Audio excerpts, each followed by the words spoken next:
Folks, Black Star Network is here.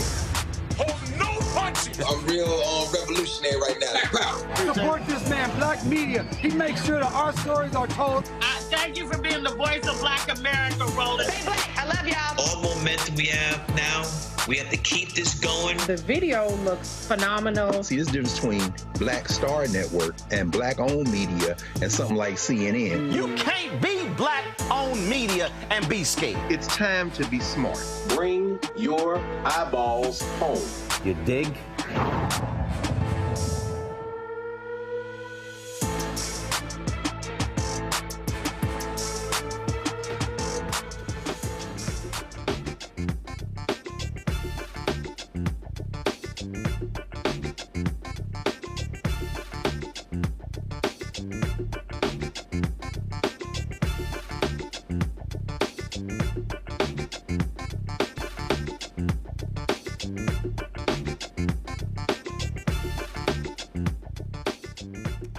Folks, today is Wednesday, September 4th, 2024. Coming up on Roland Martin Unfiltered, streaming live on the Black Star Network. It is the 6th anniversary of Roland Martin Unfiltered, the 3rd anniversary of the Black Star Network. And man, we've got some highlights from our first show and even talked to one of our first guests who joined us on that day. Vice President Kamala Harris laid out her new small business tax deduction plan at a rally today in New Hampshire. We'll tell you about it. Also, she commented on 2 students and 2 teachers shot and killed in a shooting in a Georgia high school. We'll show you that as well. An 11-year-old Louisiana kid is facing 2 counts of first-degree murder for killing 2 of his family members. The Supreme Court's gutting affirmative action, some say, has boosted HBCU enrollment. We'll talk to the new president at Johnson C. Smith University. Also, we got some new political videos for you, including this one video, y'all, where they just nailed Donald Trump for all of his anti-black rhetoric. And the Department of Justice indicts 2 Russia Today employees and say they were funding a company where a number of large conservative YouTube commentators had shows. Oh, ain't that something? Oh, wait till we tell you about that indictment. It's time to bring the funk on Roland Martin Unfiltered on the Black Star Network. Let's go. He's got it. Whatever the miss, he's on it. Whatever it is, he's got the scoop, the fact, the find. And when it breaks, he's right on time and it's rolling. Best believe he's knowing. Putting it down from sports to news to politics. With entertainment just for kicks, he's rolling. It's on go, roll, roll, y'all. It's Roland Martin, yeah. Rolling with Roland now. He's funk, he's fresh, he's real, the best, you know he's Roland Martin now.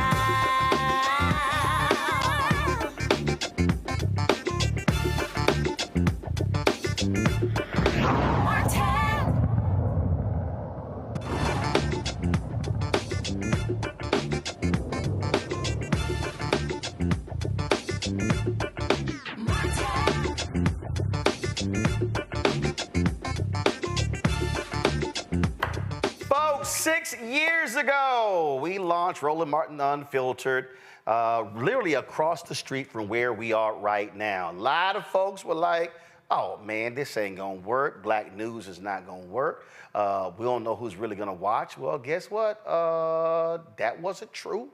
A lot has changed. 3 years after that, we launched the Black Star Network. This is our first episode.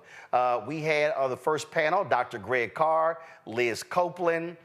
We had Spencer Overton. They were on our initial panel. I know it kills A. Scott Bolden. He was on the second episode. He wasn't on the first, so that really messes with his little ego. He's on today's show. But it was, of course, fantastic. And listen, y'all, we didn't have much. Look, our studio We were in basically an open area there. I was on the board of 50 Can education group, and they were going to sublet. And I was like, hey, how about if we do this? And so we were able to get that space, 3 offices to do the show. And then, of course, we grew February 2021. We actually signed the lease to where we are right now. And so a lot more space. We can do a lot more things. We've grown in a huge way.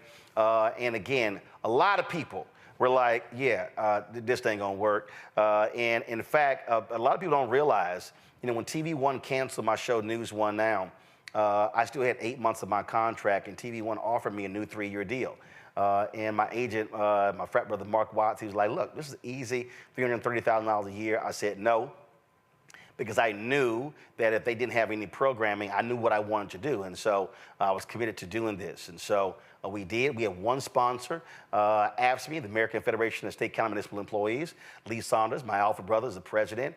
They committed to that first year. Then they committed to a second year. That's how we were able to get this thing going, and here we are now. Now we have multiple shows on the Black Star Network. We had 157,000 subscribers when we launched. We now are close to 1.4 million. We have, I think we're over 30,000 donors. The first check that we got was from a 92-year-old black woman in Long Island, New York, who sent us $500. And we've had so many supporters backing us since. And so it has been a hell of a ride. Lots has changed. And so we appreciate everybody who's helped us out. And so all throughout the show, we're going to have a look back on some of the stories that we actually covered and things that we focus on. And again, our mission has been the same. Which of course is the lead, what's in the third paragraph of the nation's first black newspaper, Freedom's Journal, which they wrote on March 16, 1827. We wish to plead our own cause. Too long have others spoken for us. And then we have been upholding that mission. That has been our focus. And we will continue to do that as well. And so we'll be, of course, having different conversations, going back and forth, looking back to that first show. And in the next hour, we'll actually be talking with the attorney of Crystal Mason, the black woman who they are still trying to put in jail in Texas for voting illegally. Do y'all realize she and her attorney were on our first show? So 6 years later, they are still dealing with this issue. So we're going to talk to her in the next hour. First, folks, Vice President Kamala Harris was in New Hampshire today and introduced her expansion of tax incentives for small businesses. She presented a pro-entrepreneur plan in New Hampshire that may soften her previous calls for wealthy Americans and large corporations to pay higher taxes. This took place at the Throwback Brewery in Northampton, a women-owned business. The owners got support to open its current location through a small business credit loan and install solar panels using federal programs championed by the Biden administration. Here's some of what the VP said today in New Hampshire. One of my highest priorities will be to strengthen America's small businesses. And here I am in New Hampshire to announce a few elements of my plan to do that.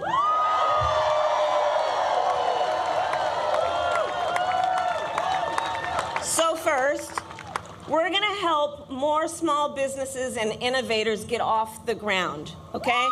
Now, I'm setting what some, I'm sure, are going to call a very ambitious goal, but you know what? I think we should admire ambition in each other. So I want to see 25 million new small business applications by the end of my first term.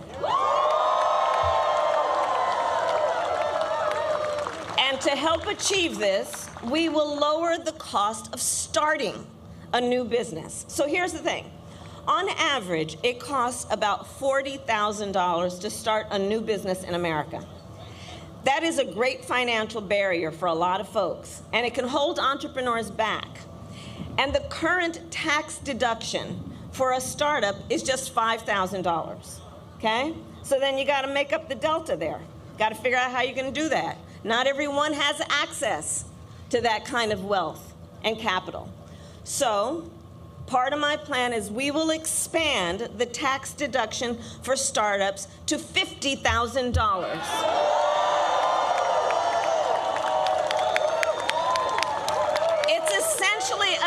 tax cut for starting a small business. Second, my plan will help existing small businesses grow. We will provide low and no interest loans to small businesses that want to expand, and we will, and this is very important, cut the red tape that can make starting and growing a small business more difficult than it needs to be. More difficult than it needs to be. For example, we will make it cheaper and easier for small businesses to file their taxes. Similar to how individuals can take a standard deduction. You know, I said to my team, kind of like, now I'm going to date myself again because they no longer do it, but kind of like, you remember the 1040 EZ? Like that kind of idea, right? Like, let's just take away some of the bureaucracy in the process to make it easier for people to actually do something that's going to benefit our entire economy. Third, my plan will invest in small businesses and innovators throughout America, and here's why. We know that talent exists everywhere in our country, from rural towns to city centers. But not everyone has access to the financing, to venture capital, or expert advice. It's not that they don't have the skills, it's not that they don't have the work ethic. It's access to these resources. So under my plan, we will expand access to venture capital, we will support innovation hubs and business incubators, and we will increase federal contracts with small businesses. And we will have a particular focus on small businesses in rural communities, like right here in New Hampshire.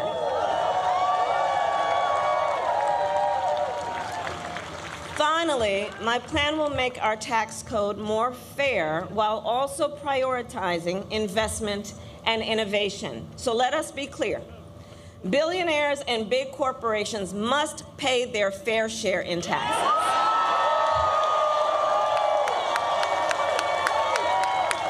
Because here's the thing, it's just not right that those who can most afford it are often paying a lower tax rate than our teachers and our nurses and our firefighters. It's just not right. It's just not right.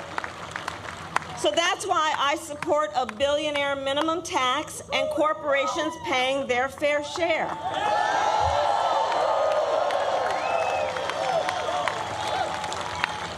And while we ensure that the wealthy and big corporations pay their fair share, we will tax capital gains at a rate that rewards investment in America's innovators, founders, and small businesses.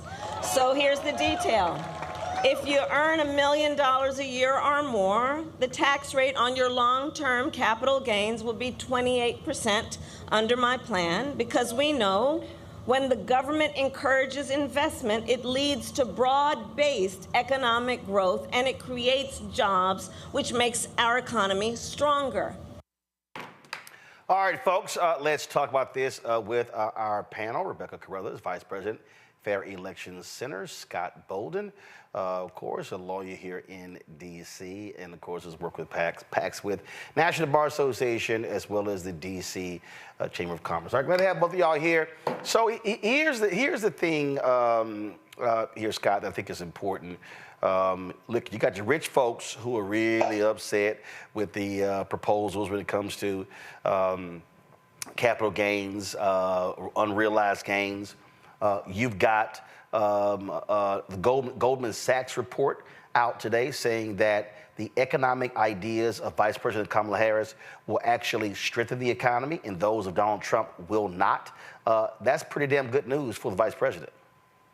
Yeah, absolutely. And for the Republican narrative and even some of the media narrative in regard to her not having a plan or not sharing her vision for economic recovery, she does two things really well. She says, listen, first, unlike Biden, first, I know prices are still too high. I know it's still too expensive to do business. But then secondly, she says, but these are all the statistics that you know we're doing. Eventually, it's going to touch you. So I like this small business proposal. I like the capital gains tax piece, because why would you overtax if you've invested and made $1 million or more from your investment? You want to encourage that investment. So as a former president of the DC Chamber of Commerce, that makes all the sense in the world, especially the small businesses. Listen, my clients who are large corporations, I've talked to several CEOs who happen to be clients of the firm. And I got to tell you, one thing they say is they don't really like Trump because of his personality and all the challenges that come with race and gender with him. But they say, listen, this just means we're going to go make more money. And I don't know one CEO or chairman of the board or entrepreneur that doesn't want to make more money. So I think this is a winning issue for her. Well, but the thing here, Rebecca, I mean, folks who are at the top of the economic food chain, of course they want to make more money, but then you also look at the policies and how they impact everybody else below that. You know, I think it's important to point out, especially for all those who are crying out for tangibles, with what would a President Harris administration looks like. You know what? This sounds like a tangible to me, because we know that the largest growing demographic of small business owners and entrepreneurs are Black folks, and specifically Black women. So this sounds like a policy that's targeted to make sure it's helping Black communities by making sure that those would-be small business owners have the opportunity to remove some of the financial barriers and some of the startup costs and sunk costs in starting a business. And then also for those who are currently small business owners, and just taking a step back, I believe the definition of a small business is a business that employs, I think it's 10 or less employees, Roland, or is it 50 or less? But I think it's 10 or less. No. It's even worse. A small business in the United States is considered 500 or less. Thank you. So it's 500. Yes, 500. Which that ain't a small business. But go ahead. Yeah. So with the definition of small business being a business that employs 500 employees or less, even for those existing businesses, it provides some additional relief for them as well. And we know the majority of Americans are employed by small businesses in this country. So not only does this help the business owners, it also strengthens those who seek employment from small businesses. And I was in Houston the other day, Scott, Friday after we went to see the body of my sister at the funeral home. And I took my parents out to the Breakfast Club in Houston. And I was talking with Marcus Davis, who's the owner. We were talking about, and he said, listen, he said, as a business owner, when the corporate tax rate was lowered from 35 to 20%, he was like, yo, that was huge for me. And Vice President Kamala Harris is talking about raising it from 20 to 28%. And I said, well, this is one of those things that I said, this is where it should be a threshold. So there should be a revenue threshold that if your business generates, I don't know, 100 million or less, then 50 million or less, whatever number you want to give, then you pay a lower corporate tax rate. To me, I think that's fair. I don't think that I should be paying the same corporate tax rate as Apple or as Boeing or as another major company. And they know that reality. They certainly know that reality. These companies, but they want to pay as little as possible because they have an obligation to the shareholders. Okay, that may make sense in the business world, but it's just fundamental inequity. And I really think that her small business proposal, Biden-Harris team has created more small businesses in the last 4 years, probably any other administration. They've provided investment capital to it. And so this is just building on a great program already. Now, a lot of those businesses were started due to COVID, but it doesn't really matter. Collectively, small businesses hire more people than large companies. And so she's hitting all the right numbers. I'll tell you something else, too. White women are going to benefit from this small business piece because they always do benefit from it because they have more access to capital. And this is just going to create a groundswell of business and economic support for her from white women, white suburban women, entrepreneurs, and those who even work out of their homes. So I was sitting next to some white conservatives yesterday on a panel, and they hated everything about the small business. And I looked at them and I said, my goodness gracious, you're a small business owner, you're a woman-owned business, you have a consultant firm. This makes all the sense in the world for you. Whether you go through the SBA or not, and she didn't think the regs could be cut. I said, well, she's proposing the regs being cut. And so while the Republicans want to make it a political issue, the reality is this is just good for Americans, not only employees, but for small businesses. It just is. Rebecca, I made the point. Goldman Sachs says the U.S. economy will get a bigger boost in the next 2 years if Democrats, headed by Vice President Kamala Harris, wins the White House and Congress. This is a perfect example of how perception is completely skewed. You have people in this country who literally believe that the economy is better when Republicans are in control, which is laughable. Because, as Bill Clinton said at the convention, what did he say? He said it's 50-1. Since the end of the Cold War, 51 million jobs have been created in the United States. 50 million were created under Democratic presidents, 1 under Republican presidents. The last 3 Republican presidents handed, or the last 4, whatever number, handed the Democratic president a recession.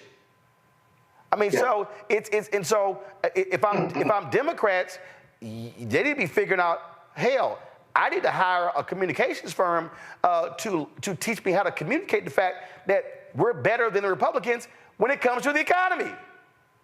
So here's the thing, it doesn't even have to be a partisan issue, because really what you're saying, Roland, is there's 2 competing sets of values. One competing set of values produces over 50 million jobs created.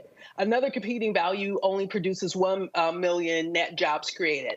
And so when you're looking at competing values, and the competing value here is, are you providing tax benefits? Are you providing economic opportunities and an economic agenda that's serving less than 1,000 people in this country? Or are you creating an economic policy agenda that positively impacts over 100 million people in this country? And when you look at it that way, as 2 competing value systems, then it makes sense in a country that's not just driven by 1,000 people, but it's driven by hundreds of millions of people to churn and make this economy grow and to make this economy move. Then it makes sense when you look at those 2 competing values that one value has a greater impact on the country than the other value. I think it's unfortunate sometimes when we get into the Republican versus Democrat debate, people once again are just listening to, like you said, some of the PR and the marketing, where Republicans have done a very effective job of making people think that they are absolutely better and experts and financial experts when it comes to long-term economic planning and strategy for this country, when historically that's not what we've seen since post World War II. But Scott, Rebecca, what Rebecca just said there, she made the point about values, but the reality is that is political.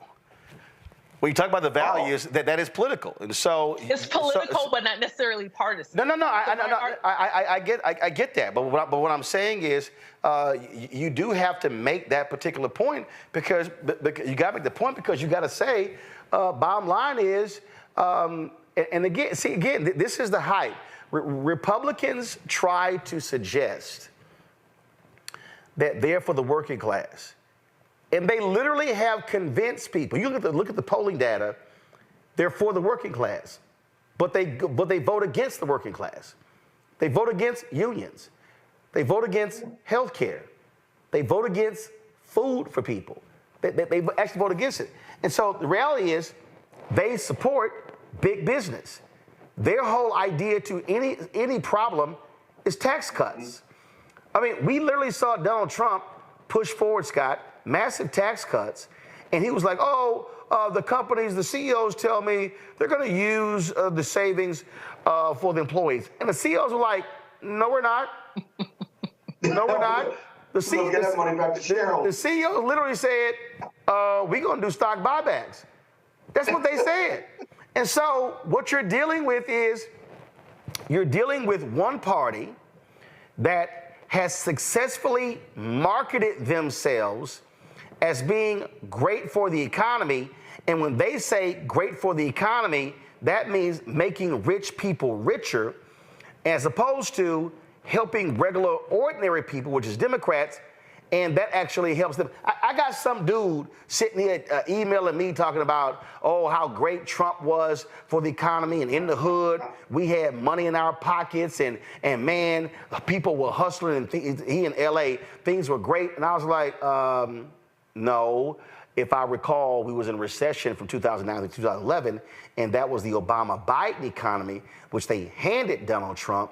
And then, and then he was talking about, well, opportunity zones, and I was kind of like, no, you didn't benefit from opportunity zones, and you can't even find a single report that actually shows that. And then I said all the stimulus money that went in folks' pocket. I mean, so he was giving all this credit to Trump, and I'm like, that's a lie. And again, they have successfully marketed themselves as being brilliant minds when it comes to the economy, and they've always tanked it. Yeah, but you being too kind to them about their marketing skills. So just call it disinformation, because in the last 40 years, that statistic you said, where it's been 50-1, and the Republicans have given us a recession economy.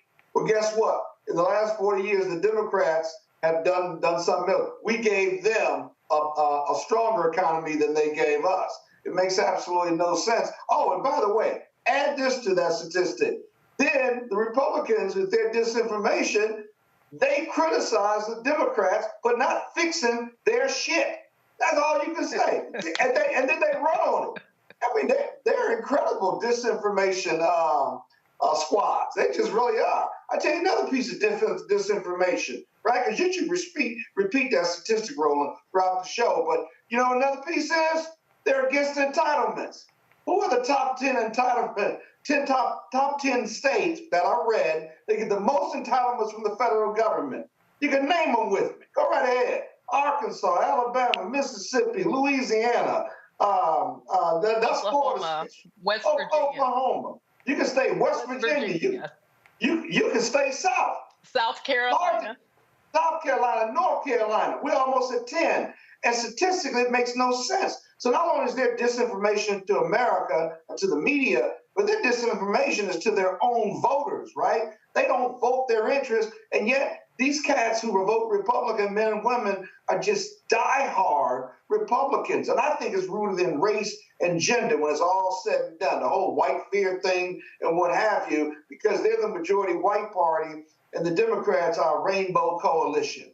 I mean, you just can't get around that. So we got to figure out a way to go against that disinformation as a Democratic Party, and then make sure that the Republican following, whose policies are not popular with the masses, whether it's abortion or being reasonable gun control, how to attack that disinformation and spin it in our favor, and we be bigger, better, and brighter marketers of our own information and our own statistics that's better for this country.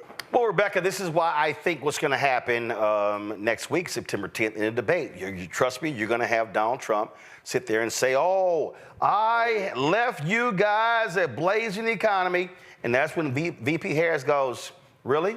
16.9% unemployment. Oh, the reason gas was so low, Donald Trump, because nobody was driving because of COVID.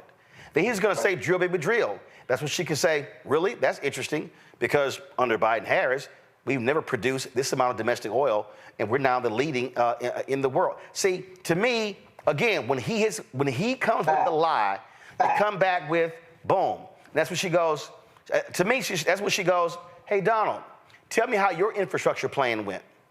Because you had 4 years of infrastructure week. Last I checked, Joe and I passed a $600 billion infrastructure bill, building projects all across the country, the largest amount of infrastructure spending since Eisenhower was president.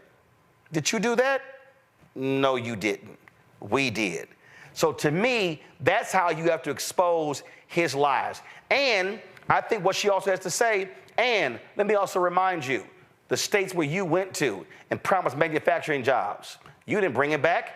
We did. Most manufacturing in the United States in 30 years. To me, that's slice his ass on every single one of those economic points. Because he don't have facts. Well, no, Sorry, go right ahead. Even looking at this through a diversity lens, I think what we're going to see is Trump as a mediocre white man who fails up, unfortunately does not fail down and go away. I think he's also going to try to take credit for some of the policy agenda that Kamala Harris is rolling out. Because we've been seeing, like, as she started to hit the stump last week, we started to see Trump going on various social media platforms and accusing Kamala Harris of stealing his plans, when we know that not to be true. But Trump is very typical of a mediocre white man in the workplace who is taking credit for others' works, especially minorities in that same workplace. So I think what we're going to see next week is a lot of cribbing, a lot of Me Too. Well, I did it first. And, hopefully we'll see the vice president punching back, but also in a way where the American public understands what's going on and they're moving past and not listening to the media, especially the media that's criticizing Kamala Harris for allegedly not having plans. Hopefully the voters will hear from her directly and tune in and understand, hey, she's the one with a plan. She's someone who has a track record versus this other person really doesn't have a plan other than to continue grifting and to make those around him rich. Again, to me, that has to be the posture next week, Scott. That is, every time he lies about the economy, come back and say, that's a lie. That's a lie. That's a lie. She can be a puncher, but she's got to be an even better counterpuncher when he starts his hyperbole, because he doesn't come with facts. And when he starts bullying and when he starts spewing these lies, her mental file cabinet, when you're preparing not only for your presentation, but your voice inflection and how you punch and counterpunch, it's like a mental file that just, right? Pull that fact up and fire away at him. The other thing is when he attacks her, if he's stupid enough to attack her on race and gender, or he's racially or sexually offensive in some way, she needs, I struggle with whether she lets that go and stays above the fray, or whether she responds by attacking him on his sexual abuse, finding him liable for sexual abuse and tax fraud or other financial fraud, as well as the criminal convictions. Does she pepper him with that in response to if he gets racially or sexually offensive? But I think the facts and counterpunch is just going to be awesome. And she's got to stay focused and disciplined, right? When you're in these debates, whether you're in court arguing or you're in an arbitration, mediation, or any debate, right? You got to be disciplined, right? You got to take your time when you're cutting up the other side, whether it's cross-examination or otherwise. She's got the skill set to do that. She's got the experience to do that. And I got to tell you, I think this debate, when she tears him a new one, is going to be worth an additional 1 to 3, 1 to 2 to 4 points. I really do. People are waiting for this. She's going to set the record straight with him. And I'll be honest with you, I think they talk about how close it is. I don't think it gets closer. I think they start to separate themselves with her in the lead. I really do, if she does what she's supposed to do in this debate. Well, hold tight 1 second. Gun control is surely going to be back in the news after today's mass shooting in Georgia. We'll talk about that next right here on Roland Martin Unfiltered on the Black Star Network. Our 6th anniversary show, folks. Support the work that we do. Be sure to join our Bring the Funk fan club. Send your check and money order to P.O. Box 57196, Washington, D.C. 20037-0196. Cash App is $RM Unfiltered. PayPal are Martin Unfiltered. Venmo is RM Unfiltered. Zelle, Roland at RolandSMartin.com. Roland at RolandMartinUnfiltered.com. I think we're having some issues with Cash App. I'm trying to get those fixed right now. I saw 5 or 6 people who tried to give, and it actually did not go through. So if y'all try to give on Cash App, let me know if there are any issues with that. And so please assist us as best as you can. We'll be right back. On A Balanced Life with me, Dr. Jackie, we're going to be talking about common sense. We think that people have it, know how to use it, but it is something that people often have to learn. The truth is, most of us are not born with it, and we need to teach common sense, embrace it, and give it to those who need it most, our kids. So I always tell the teachers to listen out to what conversations the students are having about what they're getting from social media, and then let's get ahead of it and have the appropriate conversations with them. On A Balanced Life with me, Dr. Jackie, here at Black Star Network.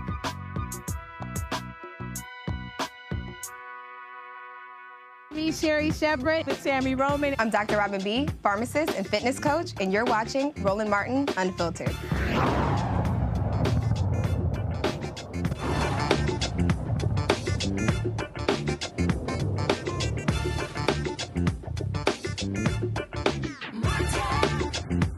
This court, not another court, this court that we have, the current Supreme Court, said surgical racism.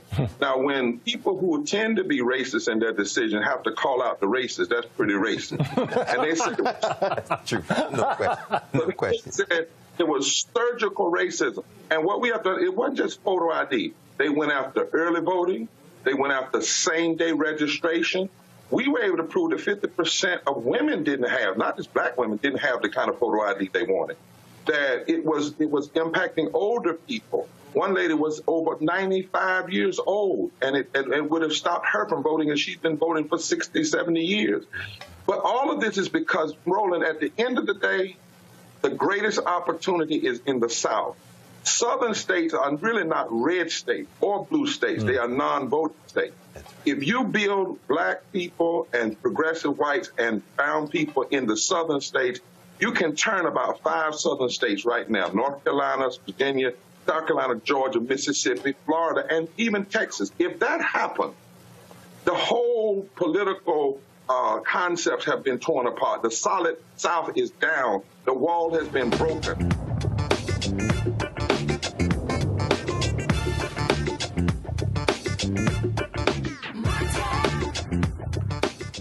Folks, today's deadly shooting in a North Georgia high school brought this year's total of mass shootings to 285. 4 people, 2 students and 2 teachers, were killed at Apache High School in Winder, Georgia, northeast of Atlanta. According to the Georgia Bureau of Investigation, the suspected shooter is in custody. Vice President Kamala Harris called today's shooting senseless and said it doesn't have to be this way. Before I begin, I do want to say a few words about this tragic shooting that took place this morning in Winder, Georgia. We're still gathering information about what happened, but we know that there were multiple fatalities and injuries. And, you know, our hearts are with all the students, the teachers, and their families, of course. And we are grateful to the first responders and the law enforcement that were on the scene. But this is just a senseless tragedy on top of so many senseless tragedies. And it's just outrageous that every day in our country, in the United States of America, that parents have to send their children to school worried about whether or not their child will come home alive. It's senseless. It is, we've got to stop it.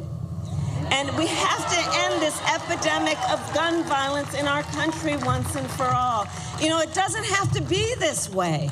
It doesn't have to be this way.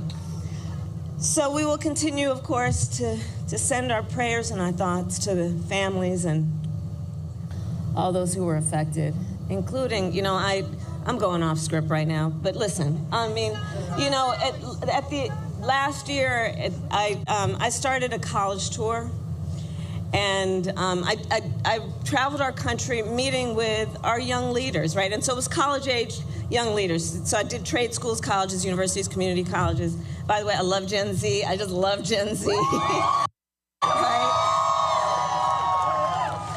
But I'll tell you, one of the things that I asked every time I went to the auditorium, and it would be filled with these young leaders, students, and I'd ask them, raise your hand if at any point between kindergarten and 12th grade you had to endure an active shooter drill. And for the young leaders who are here who are raising their hand, I'm telling you, every time the auditorium was packed and almost every hand went up. You know, a lot of us, I'll speak about myself, you know, we had, well, I grew up in California, earthquake drills, we had fire drills, but our kids are sitting in a classroom where they should be fulfilling their God-given potential, and some part of their big, beautiful brain is concerned about a shooter busting through the door of the classroom. It does not have to be this way. It does not have to be this way. And, you know, this is one of the many issues that's at stake in this election. Folks, to understand this area, they're represented by Georgia Congressman Mike Collins. He posted this on Twitter. Leanne and I are praying for the victims, their families, and all students at Appalachia High School in Barrow County. We extend our gratitude to law enforcement for their swift action to secure the school and get the shooter in custody. I've spoken with Sheriff Smith and told him my team and I are available to assist in any way necessary. We will continue to monitor and provide updates as prudent. This is the same Mike Collins who released this ad in 2022. Hey, Mike Collins here, your pro-Trump America First trucker, running for Congress here in Georgia 10. Well, I understand Joe Biden was in town yesterday to talk about our elections. It seems that he and Kamala Harris called anyone who disagreed with the federal hijacking of this election a racist. Well, Joe, I got some news for you. Let me tell you what Georgians really believe. First of all, you count the legal votes that were cast in the state of Georgia, Donald Trump won this state, period. Number two, get rid of those voting machines. Go back to paper ballots once and for all. Number three, get rid of those ridiculous drop boxes across this state that the Democrats use to stuff the ballots and steal our elections. Number four, let's go to national forensic audits in every election cycle across this country. As a matter of fact, it's one of the first bills I'll introduce when I get to Washington. You see, Georgians are sick and tired of weak-kneed, spineless politicians who won't fight for Trump, get to the bottom of 2020, and fix our elections. Well, if they won't do it, Mike Collins will.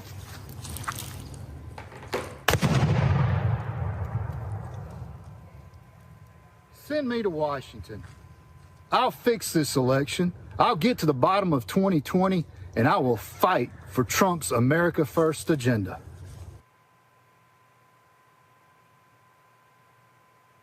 And we wonder why folks shoot up schools, Rebecca. You know, when I saw this story, I Googled to figure out exactly where was this Winder, Georgia is. And I saw that it's about 50 miles from downtown Atlanta, just to get a sense of geographically where in Georgia this took place. And even listening to how Vice President Harris was talking about the experience of Gen Z and their experience of having to do these mass shooter drills. And I think we talked about this during the broadcast in Chicago, that one of the things that is a hallmark of the millennial experience, especially people like me, I know y'all say I'm not a millennial, but I'm an elder millennial, is that I remember still being, K through 12 when school shootings went from those, East Coast or West Coast gang shootings to now Paducah, Jonesboro, Littleton, Colorado. When those things start to happen, that was really a big demarcation between what is a millennial versus a Gen Xer. And so now understanding all of the trauma that Gen Z and then even now Gen Alpha is going through because of this country's inability of dealing with this crazed behavior and this gun culture. And, I support people's right to have firearms, but I also know that we still have to put limits around 2A because having folks, and especially these young people who have access to these war machines, these killing machines, to turn around and do these mass shootings. And it used to be like once a year, twice a year, but now for this not to just be monthly, but for it to be weekly. And as it's going towards like a daily happening, at some point, this country has to say enough is enough. And even, I know people have argued and said that, 2A is what protects people from the tyranny of the government. But what we're seeing is that 2A now is making people afraid to be able to live their life, to be able to go to school, to go to work, to go to church. And, finally, enough is enough. And I do think this is now going to become such a critical voting issue. And I think we're going to start to see in different segments of the country where this even transcends partisanship. Because when when people's close loved ones are getting killed and there isn't an adequate response from our government, that's going to trump red versus blue. And so at some point, we thought Sandy Hook was going to be the tipping point. It was not. But at some point, I think we're going to start to see local officials elected, and they're going to start to be able to run in this particular issue. Like when we see what's happening in Tennessee, if Tennessee's veto-proof supermajority gets busted, it's probably going to be around the gun issue, because that's the issue that's really moving some of these voters who are independents, nonpartisans, or in the middle, because the idea of being shot and killed indiscriminately, it now can happen to anyone. It's not just an inner city problem. It's not just a poverty problem. It's not just a quote unquote Black problem or Hispanic problem, but it is an American problem. Well, Scott, it's going to take these white women to step up, like we saw this in Tennessee, to change this. Otherwise, you're going to have these shootings in Georgia, in Tennessee, in Texas, and they're going to keep voting for Republicans who do nothing about the problem. We all know the problem. We got to get it fixed. And I want to talk about, and I want elected officials to start talking about solutions. There are 387 mass shootings in America so far. That's not weekly. That's daily. That's more than one a day, slightly more than one a day. The leading cause for the death of kids and children in this country is now gun violence. And still the NRA exists. And still Republicans don't want reasonable gun control.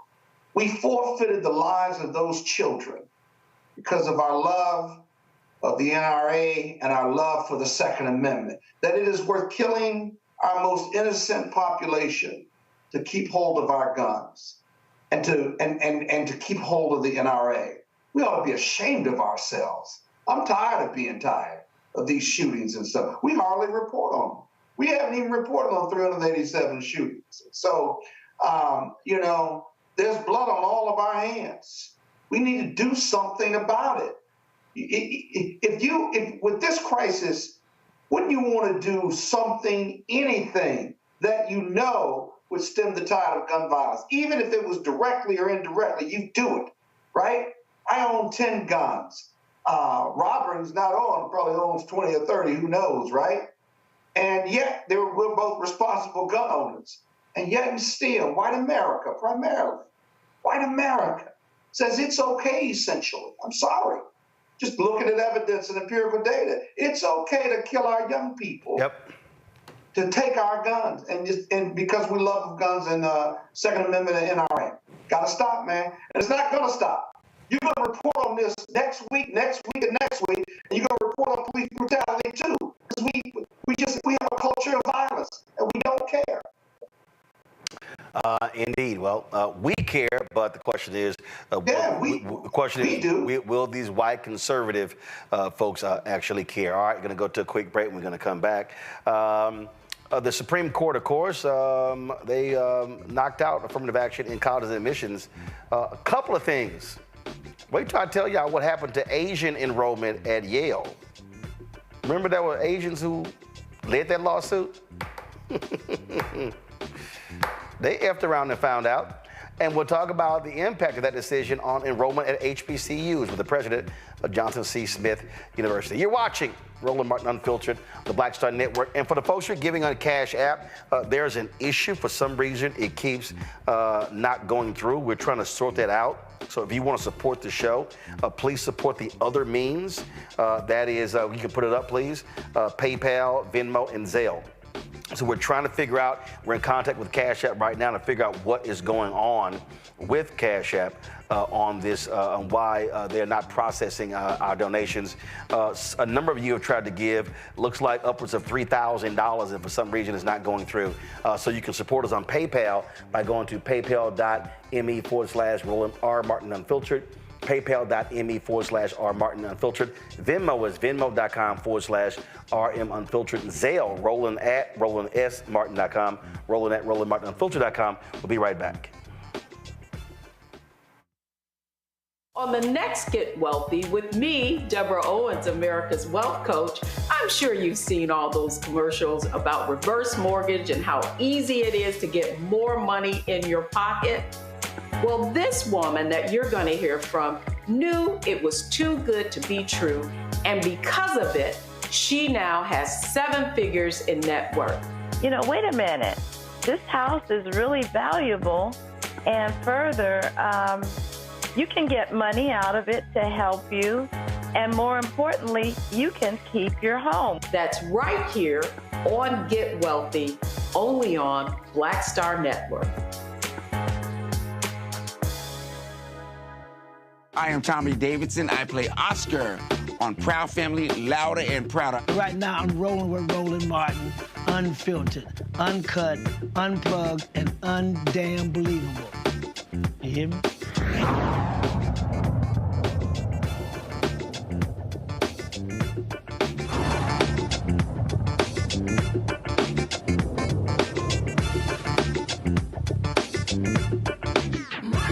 Up next on the inaugural edition of Roland Martin Unfiltered, drama on Capitol Hill as Senate Democrats and Republicans clash on the first day of Trump's Supreme Court nominee Brett Kavanaugh. Kristen Clark of the Lawyers Committee for Civil Rights Under Law, who was in the hearing room, will join us live. A black woman who was mistakenly voted in Texas is headed to prison. Yes, prison. She and her attorney are going to join us live as well. He has picked up the mantle of Dr. King's Poor People's Campaign. The Reverend Dr. William Barber will join us live to discuss that and why it's time to end voter apathy, especially among black folks headed into the midterm election. We'll also recap the homegoing celebration of Aretha Franklin and discuss why her family is blasting the eulogy delivered by Atlanta pastor Jasper Williams Jr. Plus, Colin Kaepernick and Nike, they've got conservatives in an uproar over making him the face of Nike's 30th anniversary of their Just Do It campaign. And, of course, Black Twitter will be on fire tonight for the first night of BET's miniseries on Bobby Brown. Folks, it's time to bring the funk. I'm Roland Martin Unfiltered. Let's go.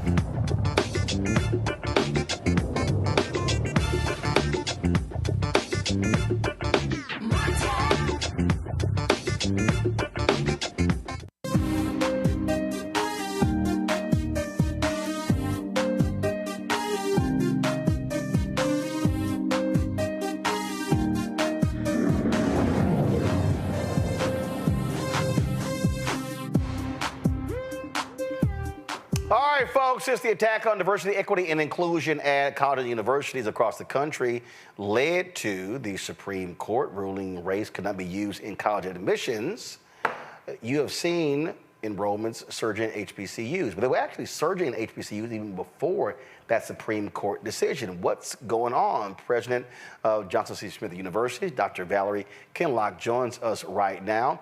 Glad to have you here. First of all, Doc, so you say that Supreme Court decision is what is the reason for Johnson C. Smith's record high enrollment? I mean, there are many reasons. And first of all, thank you for having me. But there are many reasons for a record enrollment. We are here at Johnson C. Smith University, founded in 1867.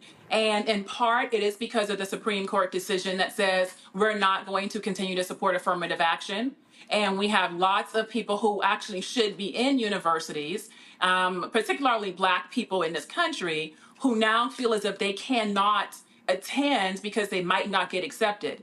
But let me be clear. Historically, Black colleges and universities in this country have always prepared Black and brown folks for excellence and success in the world. And a Supreme Court decision is not going to stop us from doing that. But it does help us when we talk about our enrollment. It does help us when we try to elevate our academic enterprise and we prepare students for success. And that's what we're seeing here at JCSU.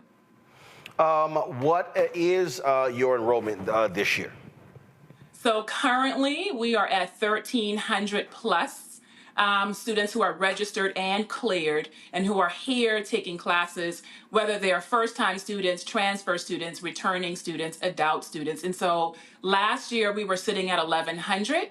And so we're seeing about 1,300, 1,314 currently as of today. What is your capacity?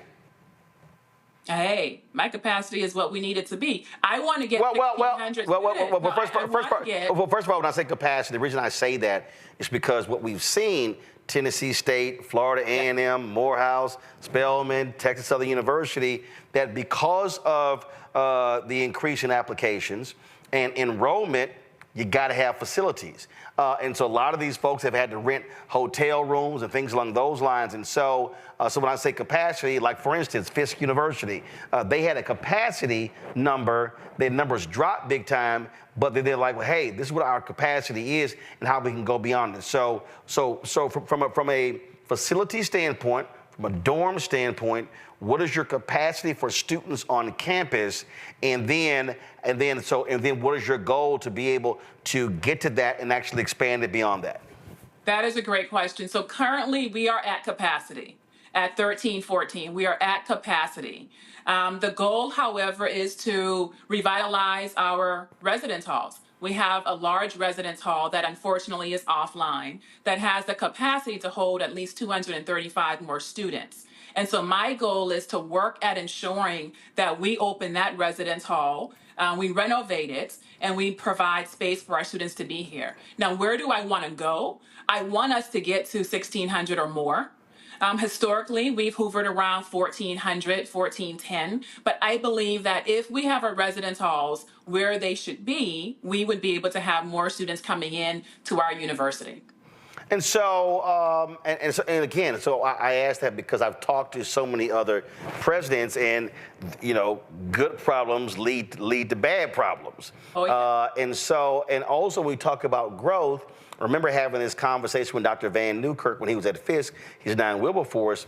He also was trying to explain to the Board of Trustees there. Folks kept talking about, new dorms. He was like, yo, slow down.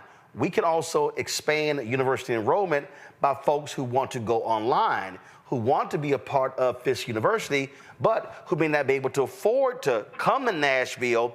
They can still go online. So when you look at your projections, what does that look like? Do you have students right now that attend Johnson C. Smith online? And if so, how many? We have a few. We are not offering a real online experience at the moment. What COVID did to so many HBCUs and so many universities, if not all of them, was to force us to pivot by using Zoom. Zoom is what it is. But when we talk about online education, we are trying to create a platform by which we can deliver better online educational experiences. We have some of our classes that are doing very well online. But the reality is exactly what you just said. When we talk about capacity, we have to be able to have hard conversations with our Board of Trustees, with our faculty and our staff about if we are going to increase enrollment, we do that by having housing available for students to live on campus. We are a residential campus, and we need to have adequate housing for our students. At the same time, we need to think differently about the population of students coming into the university. We don't just have 18-year-olds. We have adult learners. We have students who are returning to the university campus, and we also need to have an online population of students. And we can get that done here, but we need to talk about the space that we need available, whether it's online and in our residence halls. And that's urgent. That's really urgent for many HBCUs. And so with that, what is your growth plan? You talked about getting that dorm online. What is that going to take? How much is that going to take? And then from a standpoint of when, can it be open by fall 2025, or are we talking about 2026? All right, so what I'm talking about is fall 2025 is my hope, is my goal, and yet it takes funders to be able to see the value of investing in facilities infrastructure. And it's not the sexy thing. It's not the thing that people want to invest in, but it's the thing that will support our students and get us our enrollment. But what's the number? But what's the number? That we'll have it. But what's the number? In order to bring that dorm back online, what is it going to cost you? I mean, it's going to cost me at least $12 million. In order to bring that... in order to bring it back online and have full capacity with every room renovated with the spaces that we need and with students who are able to occupy that building in its entirety. And so what is the tuition for a year for a student at Johnson C. Smith? Tuition and room and board for a year. Just give me a ballpark number. What's a ballpark number? Trying to figure that out right now. I got my colleagues here. What's the ballpark number? I mean, tuition can be like $20,000. We're private. Right. And yet we have tuition discounts like many universities do. And we have currently moving from 1,100 to 1,300 students. And so that's what it is at the moment. Got it. Before I go to Scott and Rebecca with questions, what would you say are your 3 main majors in terms of what are you focused on that gets students to come to Johnson C. Smith? Business and business administration is definitely a top major, including anything in business, finance and management in particular. We also have STEM. We have a great STEM program, a college of STEM and professional studies. We have a master's in social work. I mean, those programs get our students to come.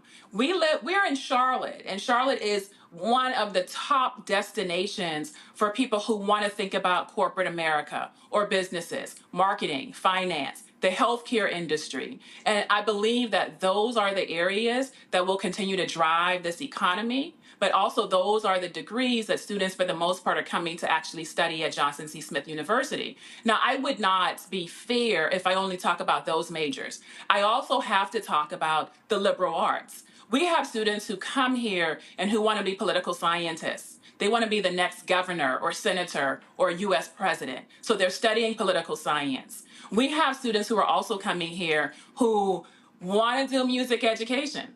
And they can combine music education with business to have a robust experience. And so those are some of our top majors. And apologies to my faculty if I missed any of them. Questions from our panels. Rebecca, you first. Thank you so much for your leadership. So I lead a national voting rights organization, and we have the largest C3 civic engagement for campuses in the country. We do a lot of HBCU work, including North Carolina. We were on your campus in 2023 where we hire students. They work with administrators to make sure that there is a plan for civic engagement. I don't think we have a student yet on your campus this fall, and I want to hire a couple of your students to work with you and your administration to help organize civic engagement, everything from voting, but then also to make students more active. Because when students are active in that way, they have better academic success. So can I work with you to hire 1 or 2 of your students to do some great work? That's a definite. That's an absolutely you can. And let's actually exchange contact information so that we can be in touch directly. And the reality is, if we don't have a student yet, which you said we don't, then we need to. And I'm committed to making sure we have at least 2 or more students who are participating. We just had a meeting about voting and turning out the vote, coming out and supporting Black voter participation, but also talking about civic engagement. And this is the work that we should be doing. So I am committed to this. Absolutely. We are C3. We're working on the majority of the HBCUs in North Carolina with North Carolina Black Alliance raising the bar. So I look forward to working with you offline. I would love to. Thank you. Scott. Hey, Doctor. Scott Bolden here. Appreciate your leadership. I happen to sit on the Board of Trustees for Morehouse College, and I chair the governance committee. That growth issue is a tricky thing. I live with it with Dr. Thomas and Chairman Willie Woods, but I will say this. Here's my question. If 500 or 1,000 students show up, and you don't have the capacity for them, you don't have the capacity for them. So it's measured, if you will. And endowment is important, but also being able to upgrade your facilities, expand your facilities.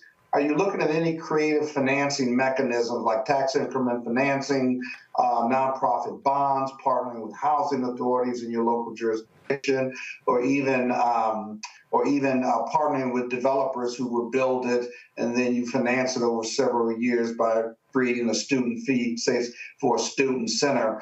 I think every HBCU has got to look at all of those issues when they grow and expand, because this influx of students from Morehouse and or Johnson C. Smith is not going to stop. And there's a lot most of us are debt free now, at least we were 2 or 3 years ago, based on federal legislation. So Can you talk a little bit about how you get there sooner than later through non-traditional financing means?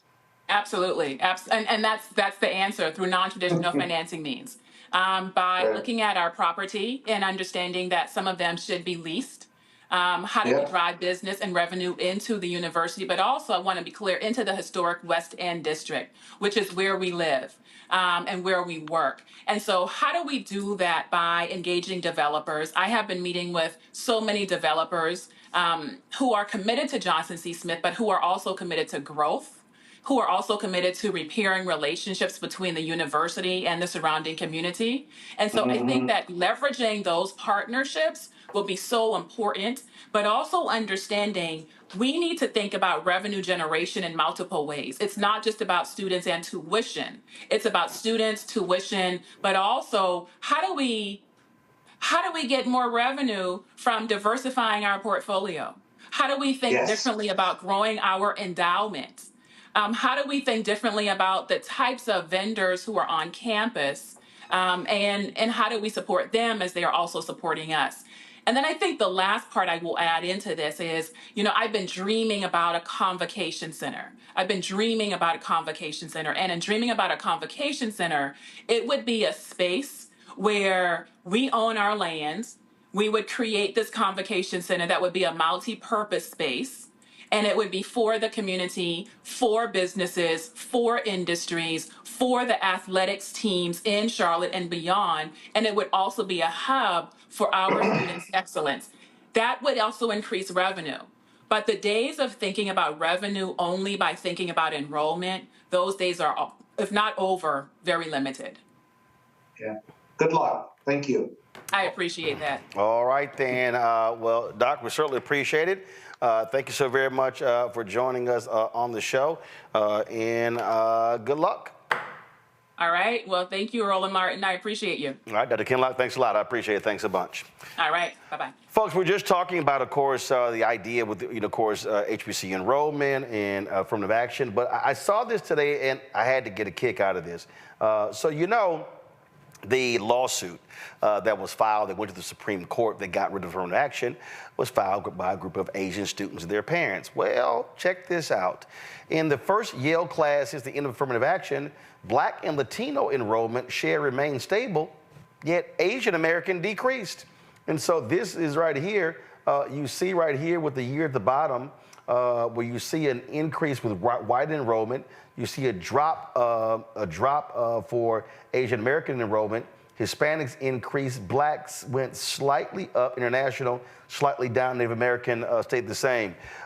So they stopped considering race, Scott. And then they started factoring in essays that dealt with character and things along those lines. And I guess a whole lot of these Asian parents learned real quick. Guess what? Trying to depend upon your grades and your SAT score didn't work. And so your little lawsuit, you done effed around and find out. In all fairness, the majority of Asian students weren't supportive of that lawsuit. There were a handful of them that were, but they represent, beyond those 4 or 5 that the lawsuit had as plaintiffs, because that had no standing, by the way. It's interesting. The international went down and the Asian students went down. I'd love to see more empirical data on that, but it does seem like the chickens have come home to roost in regard to the lawsuit. But listen, I'm glad that Black and brown students didn't go down. Now, this is early data.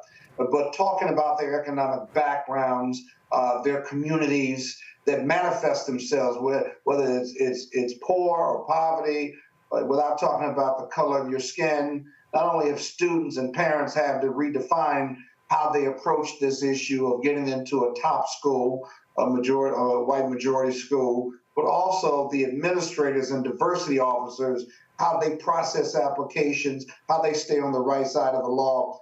As a lawyer, I find myself advising not only colleges and universities, but even corporations now about how they look at D&I because of the attorney general threats to companies operating in their jurisdiction, whereby that decision did not extend to corporations, but now we're all concerned about how we rethink DEI. Very, very powerful, but very negative for those of us who are Black, brown, economically disadvantaged, and how we get an education, a reasonable one, a really excellent one, and be able to pay for it. So this is going to shake out at some point. And again, for those folks who filed that lawsuit, Rebecca, oops. You know, that's his proposition, and he gonna find it somewhere. And by the way, if you don't give it to him, Rebecca, he gonna say it anyway. No. It's like, okay, so y'all filed that lawsuit thinking your enrollment was gonna blow up. Oops. So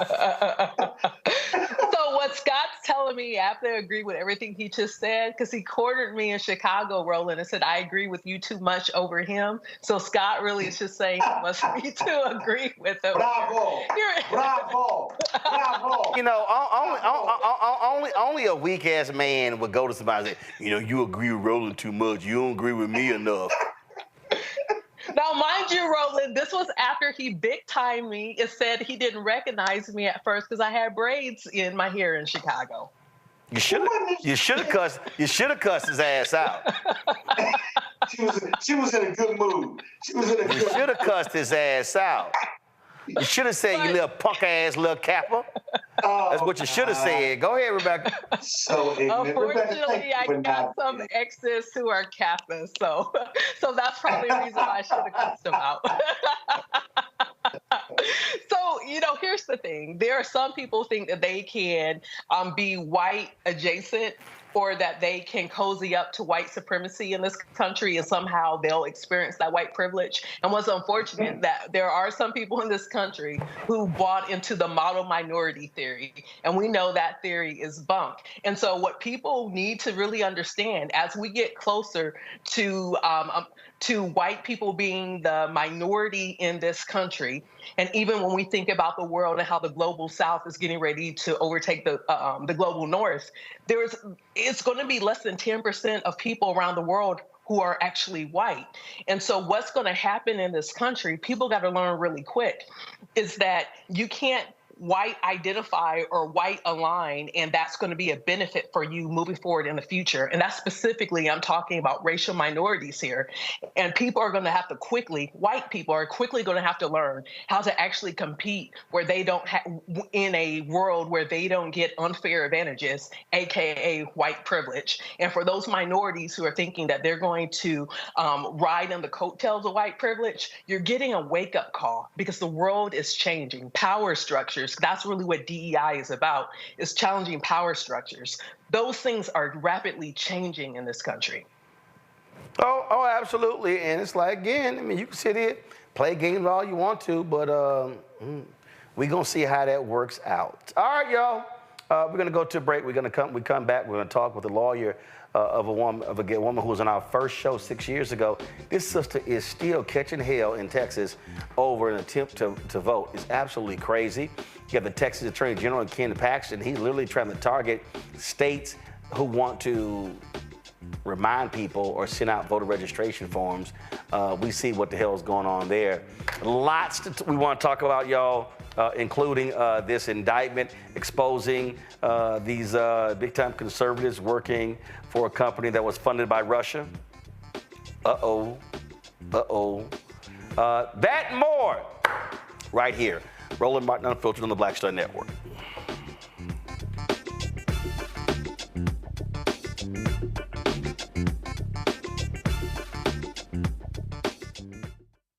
On the next, A Balanced Life with me, Dr. Jackie, we're going to be talking about common sense.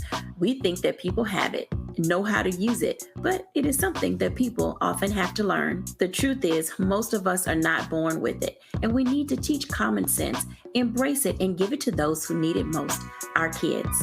So I always tell teachers to listen out to what conversations the students are having about what they're getting from social media, and then let's get ahead of it and have the appropriate conversations with them. On the next, A Balanced Life with me, Dr. Jackie, here at Black Star Network.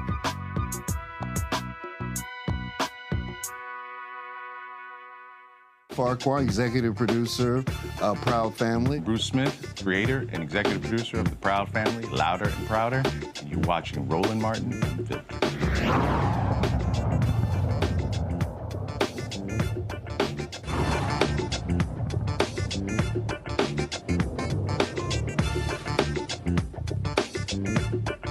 And Crystal, take me through. So, what election was it that you voted in? And you said, look, no one told you. So when you got out of prison, there were no paperwork. There was nothing there that said, look, these are your rights, what you can and cannot do. Yeah, there was paperwork. It was my conditions, but that was not in my paperwork at all. So in your paperwork, when you got out, there was nothing that said anything about voting. No. So when you had to go back to court, what, the court just said whatever? I'm sure you presented the paperwork and said, here it is. There's nothing about voting in here. So how was I supposed to know I couldn't vote? My supervisor release officer testified on the stand and explained that it was nothing in paperwork. No one told me, and I was doing my conditions as.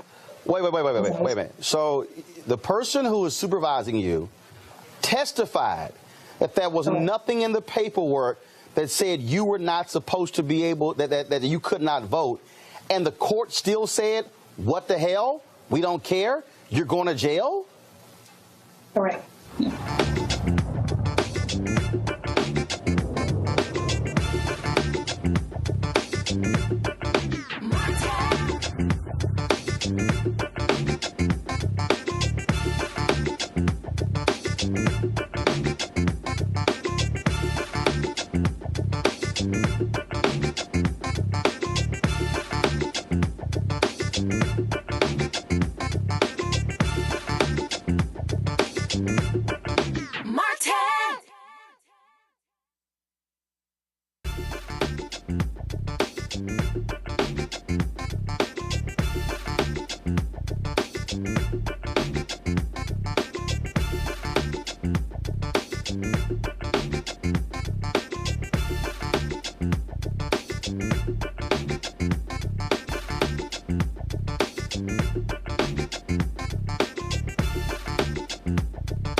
All right, folks, so let me give you an update. So Cash App is tripping. So apparently Cash App has some limit on how many transactions can happen in a month, which is sort of weird because the month just started.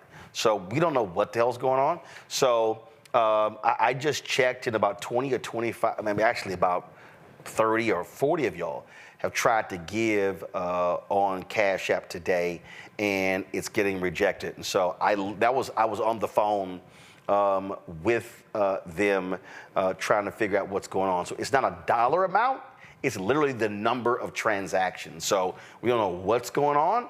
So we're trying to get this thing fixed right now. And so if you have other forms, if you want to support Roland Martin Unfiltered and you have other forms, if you have PayPal, Zelle, or Venmo, you can support the show. I'll let y'all know when this gets fixed, but this is weird. We've never experienced this before, and so many people want to support us on our 6th anniversary, so we're not sure what's going on. So I'm on it. I'm trying to get it fixed, and so again, you can support us on PayPal. It's paypal.me/R Martin Unfiltered. Venmo is RM Unfiltered. Zelle, our emails, roland@rolandsmartin.com, roland@rolandmartinunfiltered.com. So those are the emails. Those are the other ways: PayPal, Venmo, Zelle. And again, we're going to try to figure out what the hell is going on with Cash App. But we don't know. But it's rejecting our users for some reason. And in fact, I just sent an email to someone actually showing them exactly the impact of this. And I'm going to pull this up in a second. And so here's a perfect example. This is I made this video here. This is the number of transactions that were actually blocked. That were actually blocked in our Cash App. All of those because whatever this glitch is. So we'll figure out what's going on, and then we'll send those folks an alert once we actually get this thing fixed. All right, folks. 6 years ago, on our inaugural show, we had on Crystal Mason and her attorney talking about this case. Her attorney, Kim Cole, out of Texas. Now, this is a sister who tried to vote. The vote was never counted. She found out later that she could not vote after serving in federal prison. But the Tarrant County DA have been going after this sister, y'all, for I think it's now going on, this is the 7th or the 8th year. So understand this. She was on our first show in 2000, 6 years ago, y'all, 2018. She was on our show last year, our 5th anniversary show. Here we are still talking about her case on our 6th anniversary show. And now the Tarrant County DA, they want the appeals court to review the last decision where they basically were like, okay, end this mess now. Her attorney, Kim Cole, joins us right now. And Kim, it is insane that we're still talking to you. It is utterly insane that Crystal tried to vote. The vote was not counted. As a result of them charging her, she had to go back to federal prison to sentence her term. They extended her federal parole, her supervised release, I'm sorry. This has impacted jobs, her family, housing, all of this. And even after it goes through the Texas Appeals Court, this racist DA is, oh no, we're going to appeal this, and still trying to go after her, holding her accountable. And it's like, dude, which election was this? What year was it that this actually happened? 2016. So we're in the 8th year. Mm-hmm. This is just insane. It is absolutely insane, Roland. And first of all, congratulations. Second of all, we're here. Crystal was accused of voting illegally in the 2016 presidential election. We are looking at a new election 8 years later, and even though the Court of Criminal Appeals has the Second Court of Appeals has sent Crystal's case back down to the lower court for her to be acquitted and for her conviction to be overturned, the Tarrant County DA is still beating this dead horse and still pursuing these trumped up charges, yes, pun intended, of voter fraud. They did not prove their case. The Second Court of Appeals said that they did not prove that Crystal knew that she was not eligible to vote. And here in Texas, felons do have the right to vote. However, they have to be done with any jail time and parole or probation. So Crystal didn't know that by her being on federal supervised release, that she was not eligible to vote. And in Texas, the law requires that an individual know that they're not eligible and vote anyway. That is the crime. It's not in voting and you don't know that you're not eligible. It's in voting or attempting to vote while knowing that you're not eligible. And that was not the case here. The Second Court of Appeals agreed, and now the Tarrant County District Attorney has appealed to the Court of Criminal Appeals. And since we last spoke, Roland, the Court of Criminal Appeals has actually agreed to take this case on yet again for another ruling.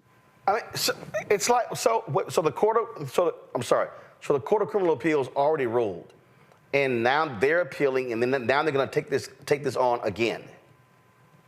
Yes. So what happened the first time? Okay, Crystal was convicted. We appealed it to the Second Court of Appeals. They upheld Crystal's conviction, and we appealed it further to the Court of Criminal Appeals. Well, the Court of Criminal Appeals looked at the Second Court of Appeals opinion and said, you guys didn't apply the correct standard here, so you might want to take a second look at it. So they did. And they reversed their initial decision, and they remanded Crystal's case back to the original court for her to be acquitted. Okay, hold on. I'm sorry. Okay, hold on. I'm sorry. So the Second Court of Appeals upheld the conviction. Yes. Then it got appealed to the Texas Court of Criminal Appeals. They kicked it back down and said y'all didn't apply the law. And then when they kicked it back down, then the Second Court of Criminal Appeals said, oh, you're right. And so then they kicked it to which court? Back to the original trial court. They reversed her sentence. So the original the original trial court reversed her sentence? No, the Second Court of Appeals reversed. So Second Court of Appeals reversed her sentence, and so now the Tarrant County DA is appealing the Second Court of Criminal Appeals ruling to the Texas to the higher, the one above them. Yes. Here's what I keep looking at: the amount of money the Tarrant County, the amount of money and time the Tarrant County DA is wasting on this one case. We're talking the exact same Tarrant County District Attorney's Office that is dealing with the case where a man died in the jail there in Tarrant County Jail, where they've had multiple issues with Tarrant County Jail. You're spending this amount of time, 8 years of time and money on one woman and one case, as opposed to, okay, it gets overturned, you move the hell on. Here's the reality: you want her to serve jail time. She actually went back to, when she went back to federal prison, how much time did she serve? She was sentenced to 10 months. And so, I mean, she was sentenced to a year, I believe, and she served 10 months. Okay, so she had to go back to federal prison. She spent 10 months in federal prison. They're like, nah. We want to send you to state prison. For 5 years. Scott. Thank you for joining us today. What do you say to the other side that says, well, yeah, you can talk about her not having the right to vote or not knowing she could vote, but this is really more about her violation of her supervised release, and that's why you get all these complicated and going back to jail and so forth and so on. It's not necessarily about her criminally voting. Yes, it is. It's more about it's a question. It's a question. Well, but it is. It's bullshit. Her own. Even a lawyer, he gonna interrupt. No. Reason I ain't gotta be a lawyer. You know what's bullshit, Scott? Her own probation officer testified in the trial that she was never told by anybody in the federal prison system she could not vote. Kim, in the trial. Absolutely. Yes. Tell everybody what the probation. So they're like, well, how is it you didn't know? The probation officer said it. Okay, watch this. Let me ask the guest a question. Hold on, Scott. Hold on. She gonna answer that. Then we'll come back to you. Kim, go ahead. Because this isn't about her violating her supervised release. To Roland's point, the supervisor over the entire region testified that no one told Crystal that she was not eligible to vote. And he even went further to state that in the federal system in their region, they have absolutely no program, no process or anything in place to inform their inmates of their rights with regard to voting, because it's a federal system. Someone could be from Hawaii, Oklahoma, Texas.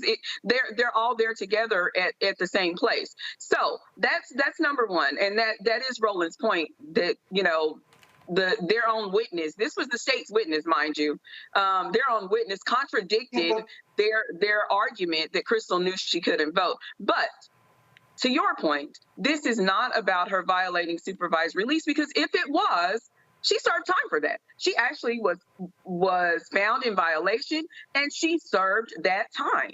They sent her back to federal prison. That time has been discharged. In fact, she's off of the additional 3-year supervised release they gave her. So if it was only about that, this would be over. But this is about pushing a false narrative of widespread, rampant voter fraud, and they trumped up these charges against her, and they will not let it go.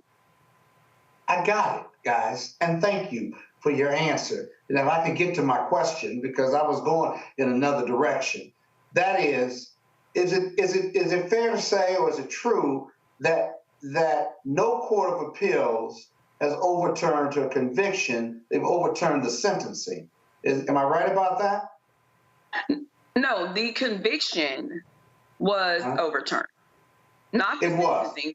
Conviction itself, because in their ruling, the Second Court of Appeals stated that the state did not produce sufficient evidence to show that Crystal knew that she was not eligible to vote, because their own 2 witnesses contradicted that, including the gentleman from the Federal Bureau of Prisons, as well as their local county elections officials, who sent letters to her home address while she was doing time in federal prison. So those letters clearly never reached her.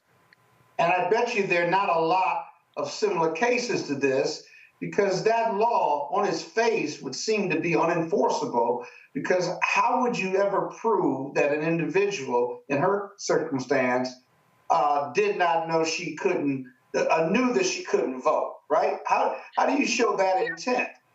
Well, there are instances of people, and I'm sure you've seen this around the country, people who are voting using other people's names. There are people who are voting using false credentials. And there are people, had they produced a probation officer, who knows, I'm not sure what they do in the state, because I'm not a criminal attorney, I'm a civil rights attorney. But if let's say in the state, the probation officers tell people, you can't vote until you're done dealing with me and your probation. They can produce that was, hey, we told them. That would prove their case. Got it. Yeah, that's incredible Texas justice. God bless you for hanging in there. This is Texas, right?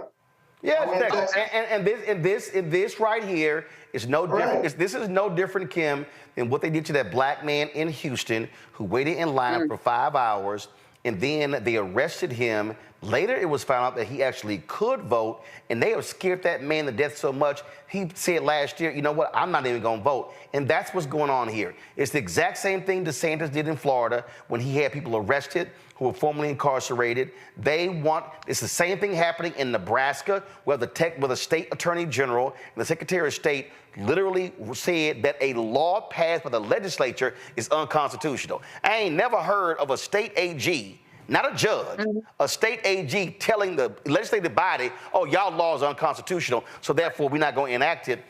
What is happening to Crystal, what's happening in all these places, they want to intimidate people who are formerly incarcerated, to scare them, to say, if you try to vote, we're going to come after you. Absolutely. It's absolutely a form of voter suppression, voter intimidation. That is why they do not, everybody knows, Roland, I believe you're a resident of Texas. Texas is not a red state. Texas is a non-voting state. And if people come out to the polls and actually cast their ballots, we could flip Texas. And they don't want that. Tarrant County's motto is keep Tarrant County red. period. Yep. Doesn't matter if it's a woman in prison. If everybody who doesn't know, Tarrant County is the last large county in Texas that is red. Travis, Harris, Dallas, Bayer, Williams, they've all flipped blue. And this is what this is all about. Rebecca, your question. Yeah, as the conversation was going on, I was on my iPad looking at the demographics of Tarrant County, because I remember the 2014 cycle actually campaigned in Tarrant County. And so I was looking to see Phil Sorrells, I think that's the current DA. This is the troublemaker here. He's up for re-election in 2026. It's almost the end of 2024. That means in 2025, there should be recruited someone who is qualified to take on the DA role. And there should be adequate fundraising to make sure that person has adequate money that they need, and that they are a pro-democracy, pro-civil rights district attorney in Tarrant County. So at this point, where we see where the courts is failing your client, quite frankly, then we have other avenues that we can do. And one of the biggest avenue is vote, but it also requires recruiting a candidate who could take on someone who is being anti-democratic in Tarrant County. So for those of you who live in Tarrant County, you know, I'm saying this not in my day job as doing the work that I do, but as a former campaign manager, go find somebody to run against Phil Sorrells. There's more than enough money in Tarrant County. There's more than enough money in Texas to be able to put money behind that type of candidate. And with the demographic breakdown in Tarrant, there is more than enough voters and people who can be registered to vote who can choose a different DA in Tarrant County. Absolutely. I agree. There are Tarrant County also is like much of the U.S. It's a non-voting. They have very relatively low voter turnout, and I believe that if we put forth a candidate, first of all, Phil Sorrells should go just specifically because of the waste associated in continuing to attempt to prosecute Crystal Mason for a crime that everybody knows that she did not commit, and a crime that they can't prove that she committed. I mean, it's been through the ranks. They can't prove and did not prove that she committed this crime. So for him to continue to pursue this is a waste of taxpayer dollars, especially in the face of multiple deaths in the county jail. Yep. And they're not doing anything about it. So I agree with you. Let's get a candidate in there that can unseat Sorrells. Hopefully, this case will be done by then. Yep. And multiple unarmed Black men who have been killed by police in Tarrant County. Yep. Let's add that too. Absolutely. And there's no call for his removal, is it? No. Black female DAs around this country that have been subjected to. Well, there have been some calls there, but again, it's a red county, and what has to happen there, folks have got to turn out. I was down there when Deborah Peoples ran for mayor, and listen, the turnout was not what it should be. Black folks in Fort Worth, Texas, in Tarrant County, have got to exercise their right to vote. And so again, as Rebecca said, you got 2 years to take this guy out. So hopefully, and here's the other thing, Kim, people don't understand. We don't know when the hell the Texas Court of Criminal Appeals is going to look at this here. It took a whole year for the second court to issue that ruling. It was a whole year before they issued their ruling. Last time when it was before the Texas Court of Criminal Appeals, when we first appealed, it took, I want to say 15 months. It took 15 months before they ruled. It might have been more than that, but it definitely took over a year. And that was when I was on the cycle of where every Wednesday I would have to check. I had an alarm set to check every Wednesday to be able to inform Crystal whether or not she stay free. So we're back in this cycle again. Unbelievable. Kim, keep up the fight. We appreciate it. Thanks a lot. I will. All right. To the people. All right, thanks a bunch. Folks, I was telling you about what was earlier again was happening there in Texas. You got that crooked attorney general in Texas, Ken Paxton, who said, talking to Steve Bannon before, where he said that if he didn't take his action in 2016, Trump would have lost to Hillary Clinton. Or, I'm sorry, in 2020, he would have lost Texas to Joe Biden. So what he's doing is he's literally using the power of his office and sending out letters to officials in Harris County, which is the largest county in Texas with the most black voters, to Bexar County, telling them that they cannot send information out to the voters about registering. Okay, I hope y'all heard what I just said. Ken Paxton is literally doing that.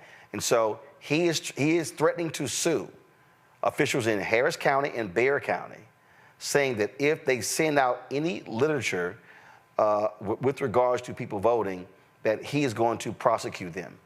In the last session, they passed new laws regarding this, literally telling elected officials in Texas that they could not even inform voters about voter registration. Y'all hear what I said? And this is what he claims. He claims that, that voter registration applications could end up in the hands of unverified recipients. This is what he put on Twitter. It is unlawful and reckless for counties to use taxpayer dollars to indiscriminately send voter registration forms with no consideration of the recipient's eligibility and without any statutory authority to do so. These county attempts to do so after the Biden-Harris administration has allowed millions of illegal aliens to enter the country are especially troubling. It is more important than ever that we maintain the integrity of our voter rolls and ensure only eligible voters decide our elections.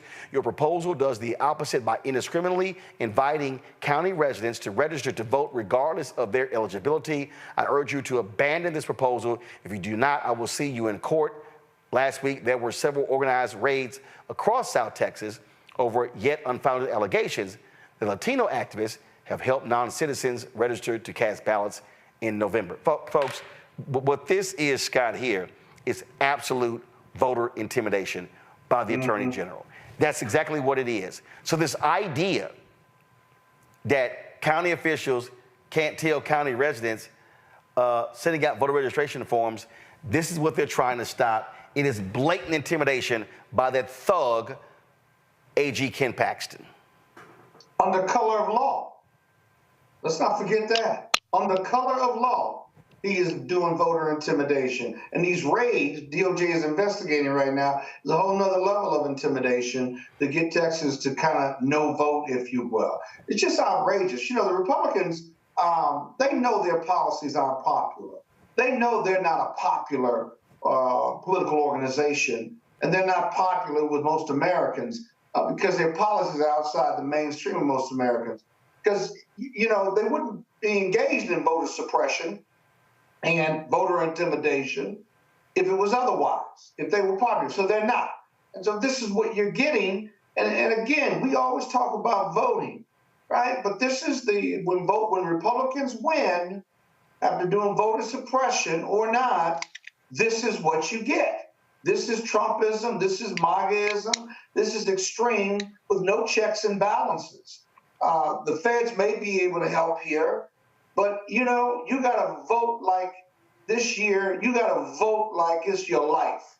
You can rest after you die because there are going to be so many forces against black people and brown people and Democrats in this country to suppress the vote at all levels. Let's remember, voter intimidation, don't register, voter suppression, don't register, voter apathy, they don't come to the polls, right? So you got all that going on, right? Now, once you vote, at least in 70 counties or 70 non-believers in the 2020 election are now in a position to not certify your vote.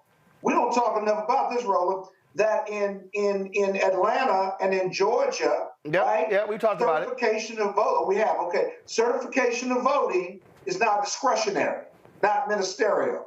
To those non-lawyers, discretionary, you know what that means? That means you may or may not. It's ministerial, that means you have to. It's perfunctory. Whatever the numbers are, you sign off on it, you send it to the state, who eventually sends it to the House of Representatives or the Senate. And so this fight is not going to be over for Kamala Harris and the winner of 2020 on November 5th. It's going to take several months to certify those votes, especially if she wins, which is why we're telling everyone, let's win big. Let's overwin. So there's no question about it. Here, though, Trump would be in office, Biden would be in office, would prosecute them for their bad acts going forward. Bottom line, Rebecca, what we got to realize is, again, we keep saying this, Republicans will cheat to win. The only way they win if the electorate is shrunk. They have openly said that if more people vote, they will lose. You know, Roland, I'm about to start quoting passages from White Fear here. Texas is literally the microcosm, meaning it is a small example of what the entire country is getting ready to go to. For folks who may not be aware, white people are the minority in Texas now, right? Hispanics have outpaced and technically is the largest group of people in Texas. Well, in fact, Black and Hispanics,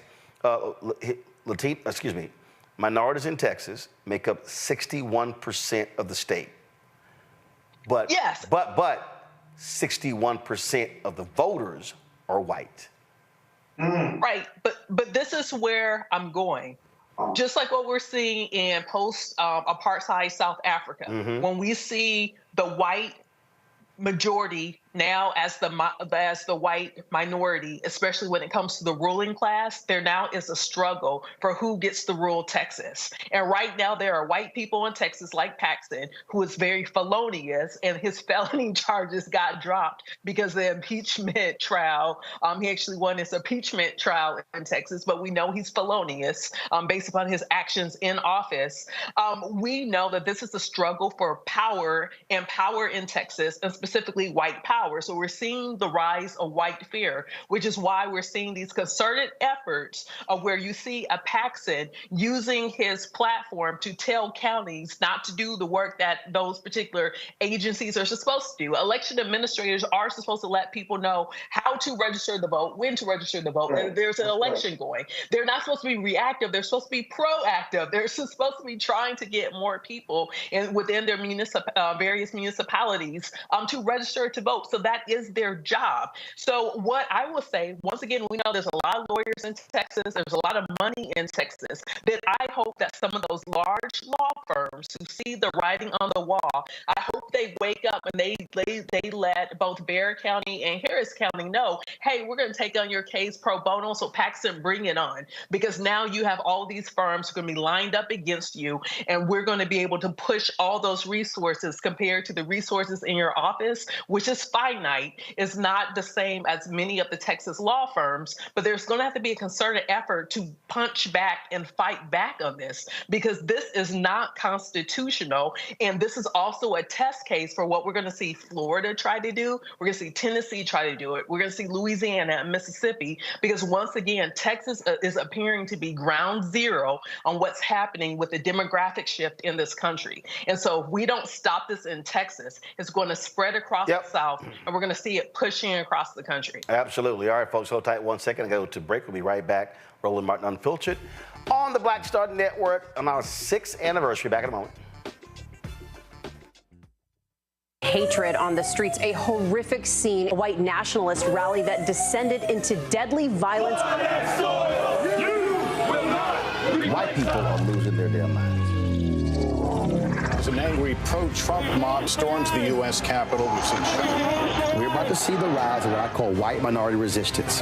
We have seen white folks in this country who simply cannot tolerate black folks voting. I think what we're seeing is the inevitable result of violent denial. This is part of American history. Every time that people of color have made progress, whether real or symbolic, there has been what Carol Anderson at Emory University calls white rage as a backlash. This is the rise of the Proud Boys and the Boogaloo Boys. America, there's going to be more of this. Here's all the Proud Boys, Dave. This country is getting increasingly racist in its behaviors and its attitudes because of the fear of white people. The fear that they're taking our jobs, they're taking our resources, they're taking our women. This is white fear.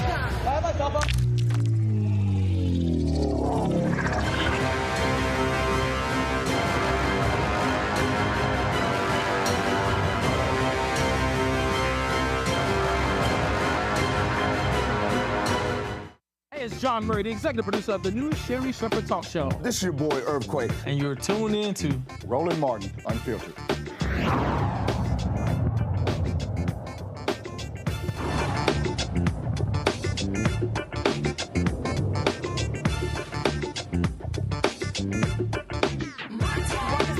Karen, we already have a lot of questions about the legitimacy of the president who's in the office and how he behaves and the decisions that he makes. Why the Republicans should have gotten all the information that they had available to them, and at least at a minimum, given all of the members of the committee an opportunity to postpone so they could review it. However, at the time, President Obama said elections have consequences, and 60+ million Americans voted for Donald Trump. And at that time, Donald Trump, as a candidate, said, hey, these are the people, and no other nominee had did this before. These are the people that I'm going to put on the Supreme Court. So the American people knew what type of candidate, what type of jurist would be presented by this president, and they went to the polls and they spoke on this very particular issue. But Liz, I got to push back on you, and I'm going to go to Spencer on this one. Of course. Elections do have consequences. And a black man won twice. Yes, that's won true. Twice. And there was some 200+ days between Scalia dying and the election. And Spencer, they did not respect that election. That's right. And let's also remember, more folks voted for him than voted for Donald Trump.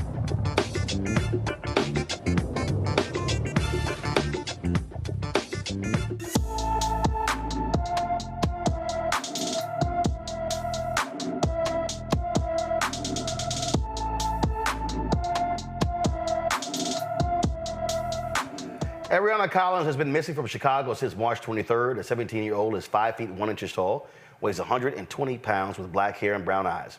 Anyone with information about Ariana Collins should call the Chicago Police Department. Call that particular number. It's right there on the screen. Let me just pull this up. So 312.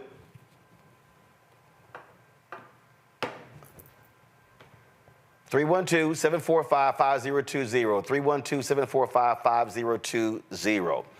Folks, I always love, we were just talking about Texas, and in November, there are 3 Republican Supreme Court justices on the ballot. A lot of folks in the state have been really upset with the abortion rulings in that state, the voter rulings. It's a hardcore right-wing Supreme Court. Yet, polling data shows that when folks begin to talk about those 3 justices and their positions, hardcore positions on abortion, it changes voters' minds. Now, keep in mind, in 2022, when Beto O'Rourke ran against incumbent Governor Greg Abbott, 75% of young voters under the age of 30 did not cast a ballot in Texas. 75%. So, Gina Ortiz-Jones and her PAC, they released this ad that's having a huge impact in Texas. A woman miscarrying, left to bleed out and nearly die. A mother of 2 facing internal organ rupture. Doctors unable to provide life-saving care for fear of a prison sentence. These are real stories happening in Texas right now because Texas Supreme Court judges Blacklock, Devine, and Bland are playing doctor from the bench, putting their politics over our health and risking women's lives. Hold them accountable by voting them out, because medical decisions belong to women and doctors, not politicians. Republicans all across the country don't want to deal with this issue. It is a galvanizing and mobilizing issue, Rebecca, and we're seeing that in Texas. And again, this is a state Supreme Court race, and all too often, people don't focus on these state Supreme Court races, but they're just as important as the United States Supreme Court. And so when you look at North Carolina, when you look at all these other, Ohio, we saw what happened in Wisconsin when that flipped from Republican control to Democrat control, 4-3. They then, guess what, allowed ballot drop boxes, outlawed political gerrymandering. And so this is one of those areas where, I've been saying, Democrats have got to put money in Texas, and they can't stop saying, oh, well, it's red and we're never going to. No, this is how you start winning. You may not win the governor and U.S. Senator races, but here's an opportunity to boot out those 3 Republicans on the Supreme Court. That could change and have a huge impact. In Texas, also in Arizona, there's a Arizona Supreme Court judge retention that's on the ballot as well. But it also takes people who know how to, like we just talked about in the last segment about the Hispanic population in Texas. the Black population in Texas. Quite frankly, in Harris County, there is one of the largest Asian American demographics in the country. You also have to have people and strategists who are from those communities, who know how to organize those communities. You can't just rely on, once again, your typical white DC political strategists and political consultants to then go into a state like Texas.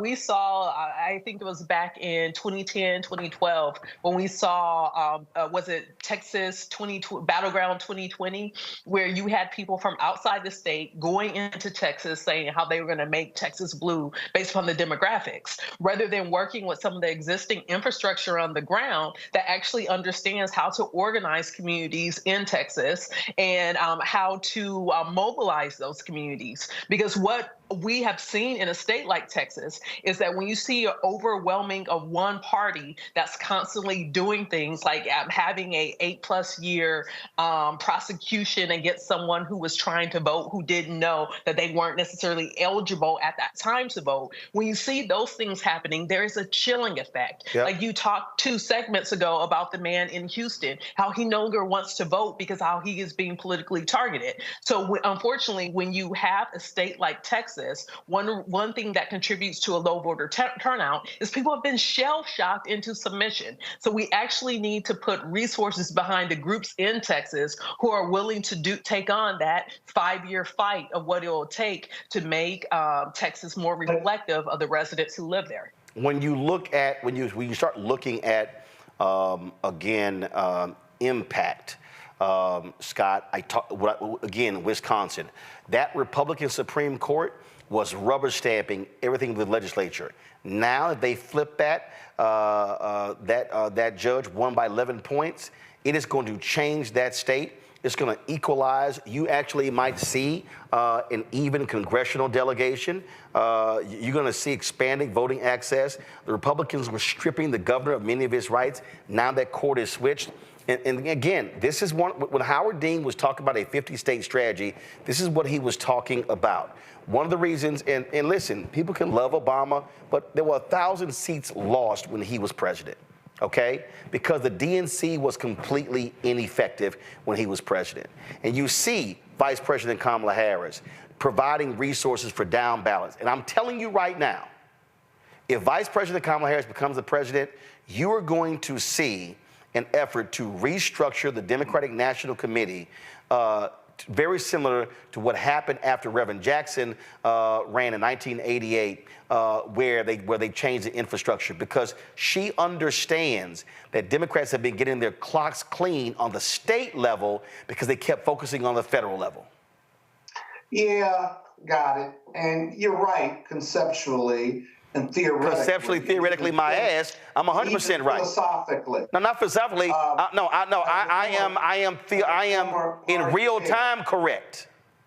You got one more time to interrupt me. I'm in real time correct. I can provide you with more examples. When North Carolina flipped from a Republican Supreme Court to a Democratic Supreme Court, they outlawed racial gerrymandering. They shut down voter ID. They also stopped the Republicans from passing they passed a bunch of crazy laws. It got stopped. The Republicans were so angry that the Democrats took control of the state Supreme Court, they were literally threatening to strip the state Supreme Court of most of their power and giving it to a lower court. It didn't happen because they were like, are y'all out of your mind? So I'm not telling you what's philosophical. I'm saying what's real. We have real-time data to show what happens when Democrats get serious about state Supreme Court races. If you wouldn't interrupt me, I don't disagree with anything you said. Well, don't say it was philosophical. Well, don't say it was philosophical. Let me finish my statement. Go ahead. And then you can interrupt. Go ahead.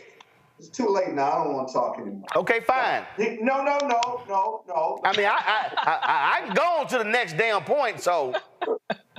As a former party chair, when I say you're philosophically right, it makes all the sense. But it gets expensive putting money in state races or down ballot state races. Duh. When in a state, in a state like Texas, where you certainly have, you got to put money where you solidify your base. And if you have a Texas Democratic State Party that isn't doing its job or could do better, if you will. Do you put money in Texas or do you put money in Pennsylvania? You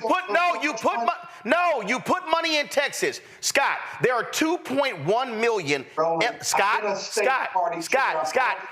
you don't know Texas, Scott. So let me explain to you. Right now in Texas, the black voters in Texas represent the largest number of black voters in any state in the union. There are 2.1 million eligible but unregistered Latino voters in Texas. 75% of young voters in Texas under the age of 30, as I said, didn't vote in the 2022 election. There are 254 counties in Texas. There are only 85 Democratic county parties. So what Democrats have done in Texas, they have fixated, and I get it, on Harris, Dallas, Bayer, Travis, as 4 counties, but they've been getting, I got that, but they've been getting slaughtered in about 230 other counties. And so, hold on. So when Beto ran, he ran a 254 county strategy. And so the problem in Texas has been, and so here's the other deal we also got to remember. In Texas used to be all blue. Governor Ann Richards lost to George W. Bush. When he ran for re-election, that's when they won all statewide positions except one. Now, in Texas, they have all major statewide positions. And so that's the problem in Texas. And so 4 years ago, they were within 5 seats of taking the majority of the Texas House. When you don't invest, you're never going to control the House. If you take over the House, the Senate's going to be very difficult because there are only 31 state senators in all of Texas. But if you take over the House, you can literally stop. They have to negotiate with you. But when you have a supermajority, you can control the House, control the Senate, governor's mansion, and the courts. Then you can just run it up. So the investment has to happen. So Democrats have got to stop only thinking about Texas in election years. They've got to mobilize and organize and invest in Texas in non-election years. Now you can speak. Well, it's still money, and it's still money not well invested by traditional means of where we put our money. How is it not money? Well, how is it not money? How is it not money? Scott, how is it not money? Scott, that's a lie, Scott. How is it not, Scott, how is it not money well invested? How is it not money well invested? Scott, how is it not money well invested when you haven't invested? Well, it's either the chicken or the egg. No, it's not. Money is a precious resource, and I got to tell you, right now the DNC is investing in other areas. Why should I invest a bunch of money on a possibility? Not even a probability. Okay. I understand what you're saying. Well, guess what, Scott? People like you, that's exactly what they said in Georgia. Hold up. No, wait. Hold up. I'm going to give you real time. I'm going to give you real data. No, Scott. Then DNC put some money. No, you're wrong. No, Scott, you're wrong. Scott, you're wrong. I'm a party chair. Scott, I don't care if you're a party chair. You're a party chair, DC. That's not real. That's not. Hold up, Scott. Let me educate you on something. No, Scott, stop talking. That's not Scott. a real party, Scott, stop talking. DC. Scott, stop. Right. A DC party chair ain't nothing. That's a guaranteed. That's a guaranteed win. So let me explain to you something, Scott, that you don't know. 2012, Obama beats Mitt Romney. I'm waiting to go on CNN the next morning. Who's standing next to me? Then Congressman Chris Van Hollen. At the time, he was the chair of the DCCC. I remarked to him about the need for Democrats to invest in places like Texas and Georgia to turn those purple. You know what he says?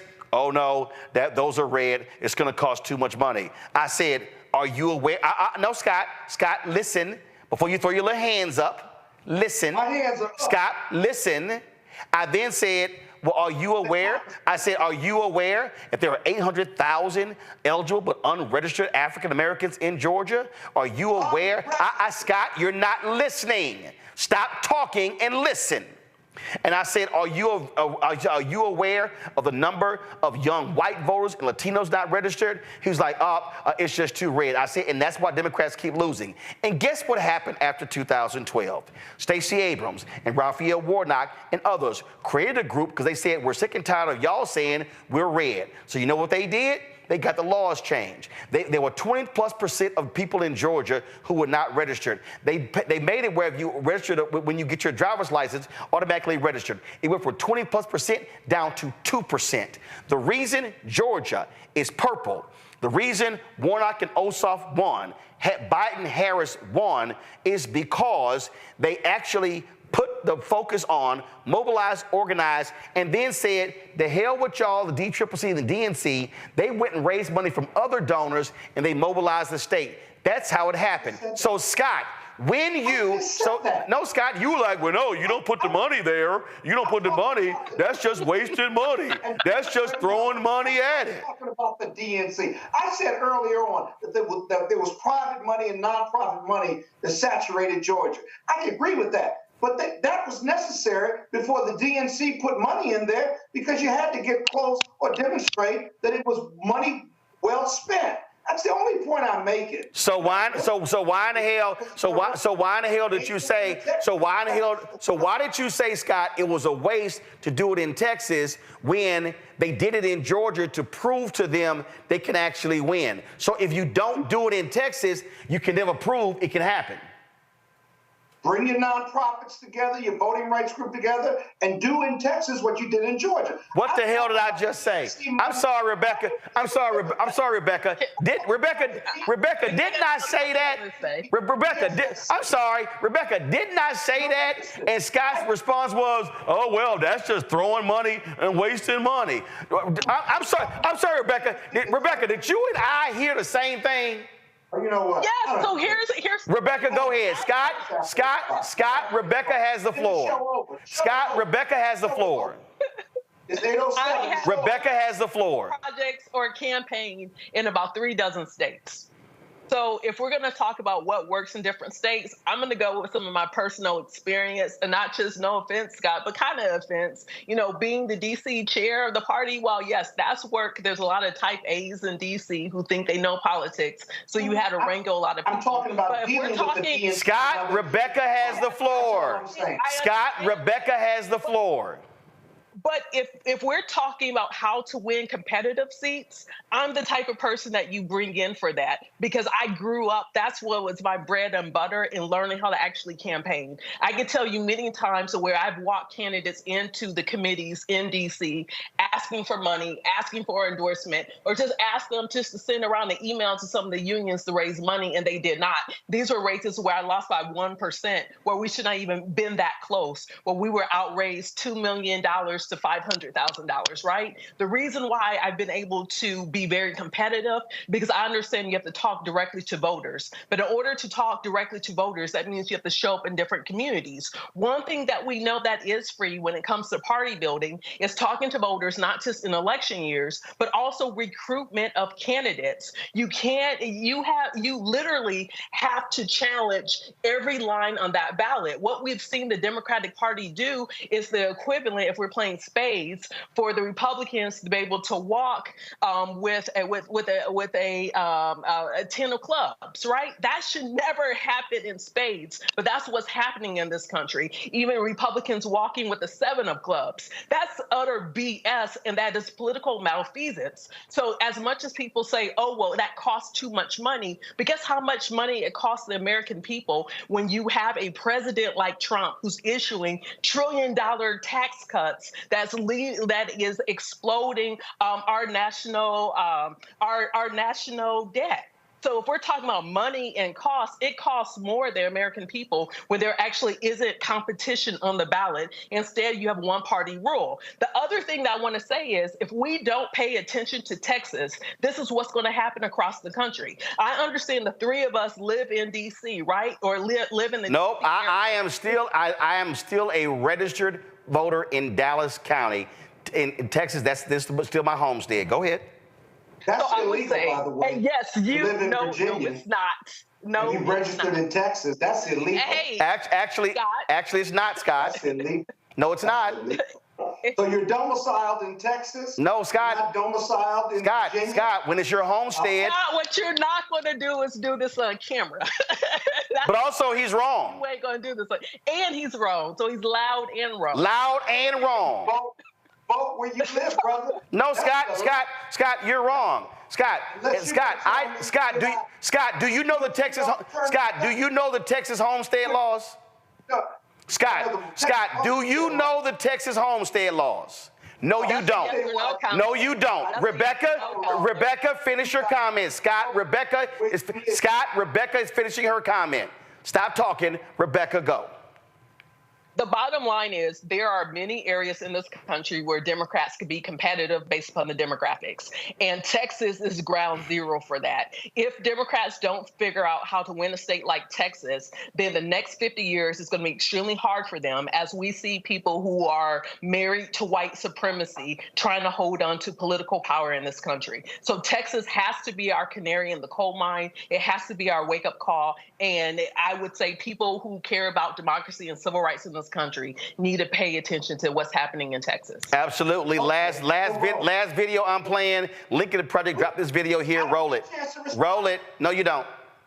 Our nation with this election has a precious, fleeting opportunity to move past the bitterness, cynicism, and divisive battles of the past, a chance to chart a new way forward, not as members of any one party or faction, but as Americans. I promise to be a president for all Americans. I will be a president who unites us around our highest aspirations. Let us show each other and the world who we are. And together, let us write the next great chapter in the most extraordinary story ever told. Damn, they good at making ads. Damn, they good. All right, Scott, final comment. You got 30 seconds. And you're on the clock. You all may bleed Texas. You may be right. But here's the deal. If you all are so right and I'm so wrong, then how come the DNC isn't following your lead and putting money in places that I read? How come they're not? Okay, I'll tell you why. I'll tell you why. You may be right, but it ain't happening. That's my only point. I'll tell you why. Because what they do is they come into Houston, Dallas, Austin, San Antonio, hold fundraisers, raise $4, $5, $8, $10 million, and they leave the state. And what they have not done is build a party infrastructure. I go back to when Howard Dean was chair of the Democratic National Committee. He kept saying, we need a national strategy, a 50-state strategy. Then you had Paul Bagaya, James Carville, and Rahm Emanuel, who were clashing with him because they wanted the party to be a nationally focused party. Obama becomes president in 2008. What do? They get him to fire Howard Dean as DNC chair, replace him with Tim Kaine. That made no sense whatsoever. And so what then happens is they went from that strategy back to a national strategy. What happened in 2010? Massive losses. What happened in 2012? Obama wins, massive losses. What happened in 2014? Massive losses. Then Trump wins in 2016. Why? Because they gutted the infrastructure. Not only that, with Obama running for president, he didn't need the black infrastructure that was in the DNC. So that got completely gutted and has not been replaced. And so now what you have is, and let's be real clear, Obama had Obama for America, he had OFA. He was not focused on the DNC. And so what you had is for 8 years, no rebuilding of a party infrastructure with people, with support staff, with money. And so then Trump comes in 2016. He wins. And then that's when Keith Ellison was going to run for party chair. Obama steps in, no, we can't have that, and makes Tom Perez run for DNC chair. He becomes DNC chair. What did he not have? Didn't have money, didn't have infrastructure. And so the DNC right now, Jamie Harrison will tell you this, not on the record, but he'll tell you off the record, it has been hell dealing with a party that you do not have a strong national infrastructure. So they have been methodically trying to build that. And so what you're now seeing is them understanding you cannot compete in places like North Carolina if you do not have a party infrastructure. And so what Biden and Harris did, now Harris-Walz, you now see the field offices and the personnel that they have in place. But Rebecca, here's the issue. That's for a presidential campaign. If you win in November, you've got to have an infrastructure that remains in place in 2025 for the 2026 midterms. You can't have it be candidate driven. And that has been the problem of the Democratic National Committee. They have been candidate driven and not have a strong infrastructure. Rebecca. Because as Scott is saying, it's about money. But the thing that I disagree with Scott with his element of money that he's focusing on is also about the vendors who are making money. It's about the consultants that are making money. It's not like if the money that the DNC, like over the last 15 years was spent directly on voter contact, then we will see different results happening at the ballot box. Instead, we're seeing certain consulting firms getting richer and richer, hopping from campaign to campaign. Like we see where the Democratic Party has spent money in races where we all knew that candidate was going to lose, but they still poured money into that race rather than figuring out ways to invest in winnable races that were further down ballot. And part of that is because there has been a vanity project that's been happening at the DNC where certain names want to support certain people. We all know this to be true, and we see this thing happening. So I'm not going to rely on people who have spent their time mainly clustered in one area in campaigning,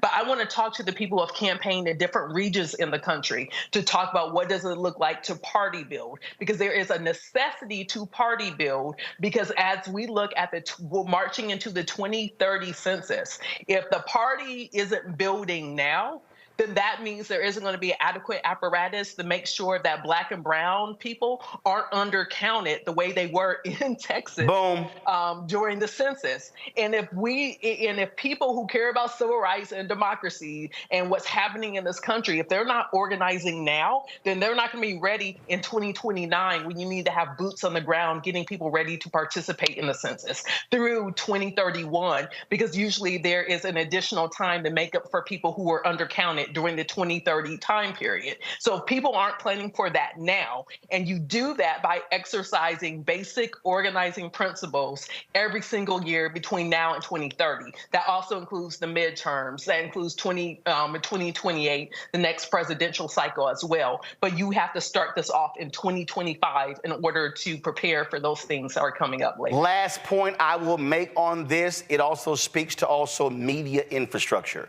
One of the greatest weaknesses of Democrats is they spend their time focusing on comedy and entertainment and not politics and news. I was one of the folks who interviewed for Air America, and it was a joke. Their deal was like, well, can you be funny? And I'm like, I'm sorry, aren't y'all trying to build a syndicated radio network to compete against conservative radio, and y'all sitting there asking about some damn jokes? I'm like, what the hell y'all talking about? And in fact, if you look at the biggest stars that came out of that, they were actually comedians. That was utterly idiotic. What have Republicans done? Their billionaires have invested in media, digital media, Daily Caller, Daily Wire, Daily Signal, Breitbart. We can go on and on and on. That's what they've done. The problem for Democrats, they haven't done that. When Think Progress was probably one of the most broad, progressive media institutions, they had a deficit. They allowed that to die. That was the dumbest thing in the world. What do?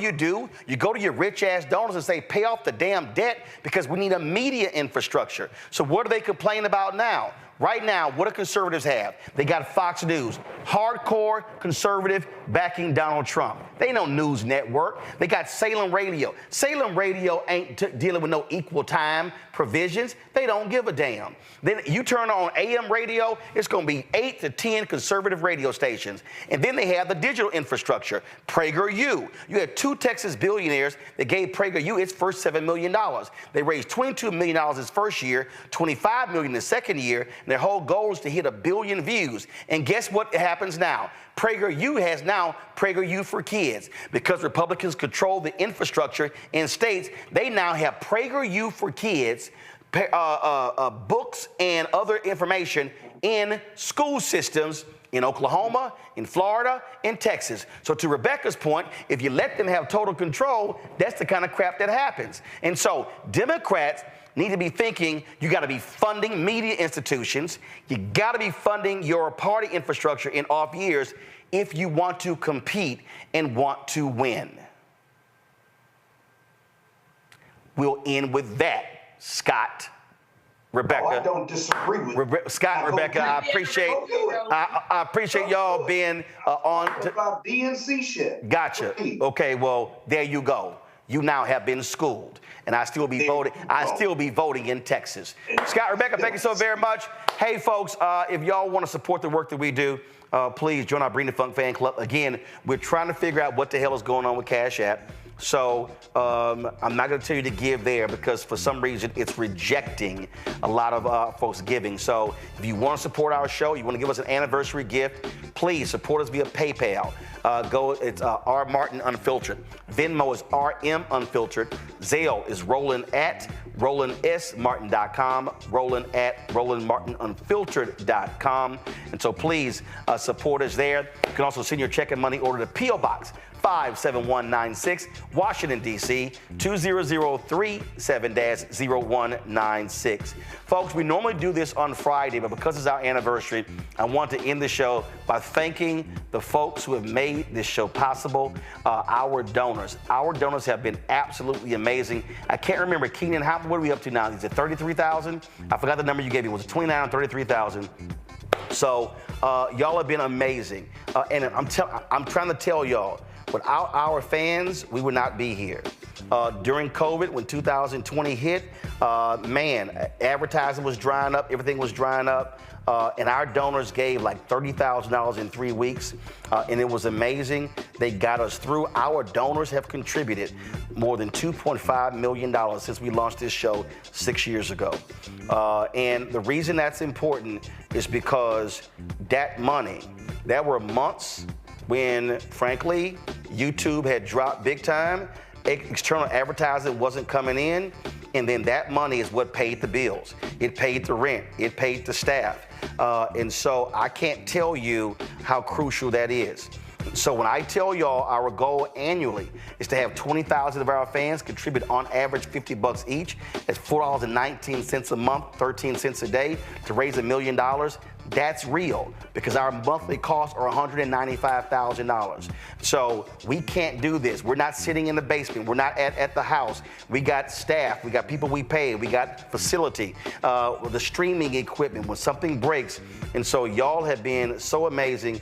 And so we want to honor you. Again, this is how you can give. PayPal, R. Martin Unfiltered.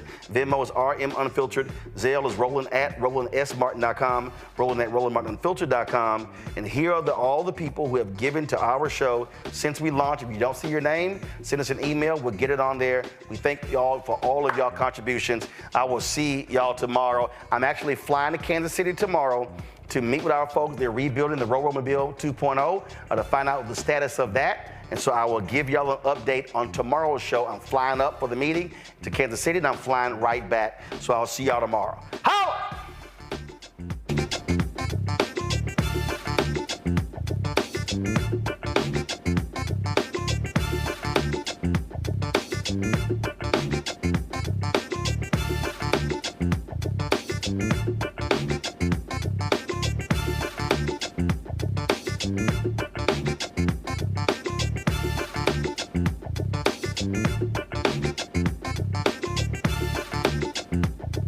Mm-hmm.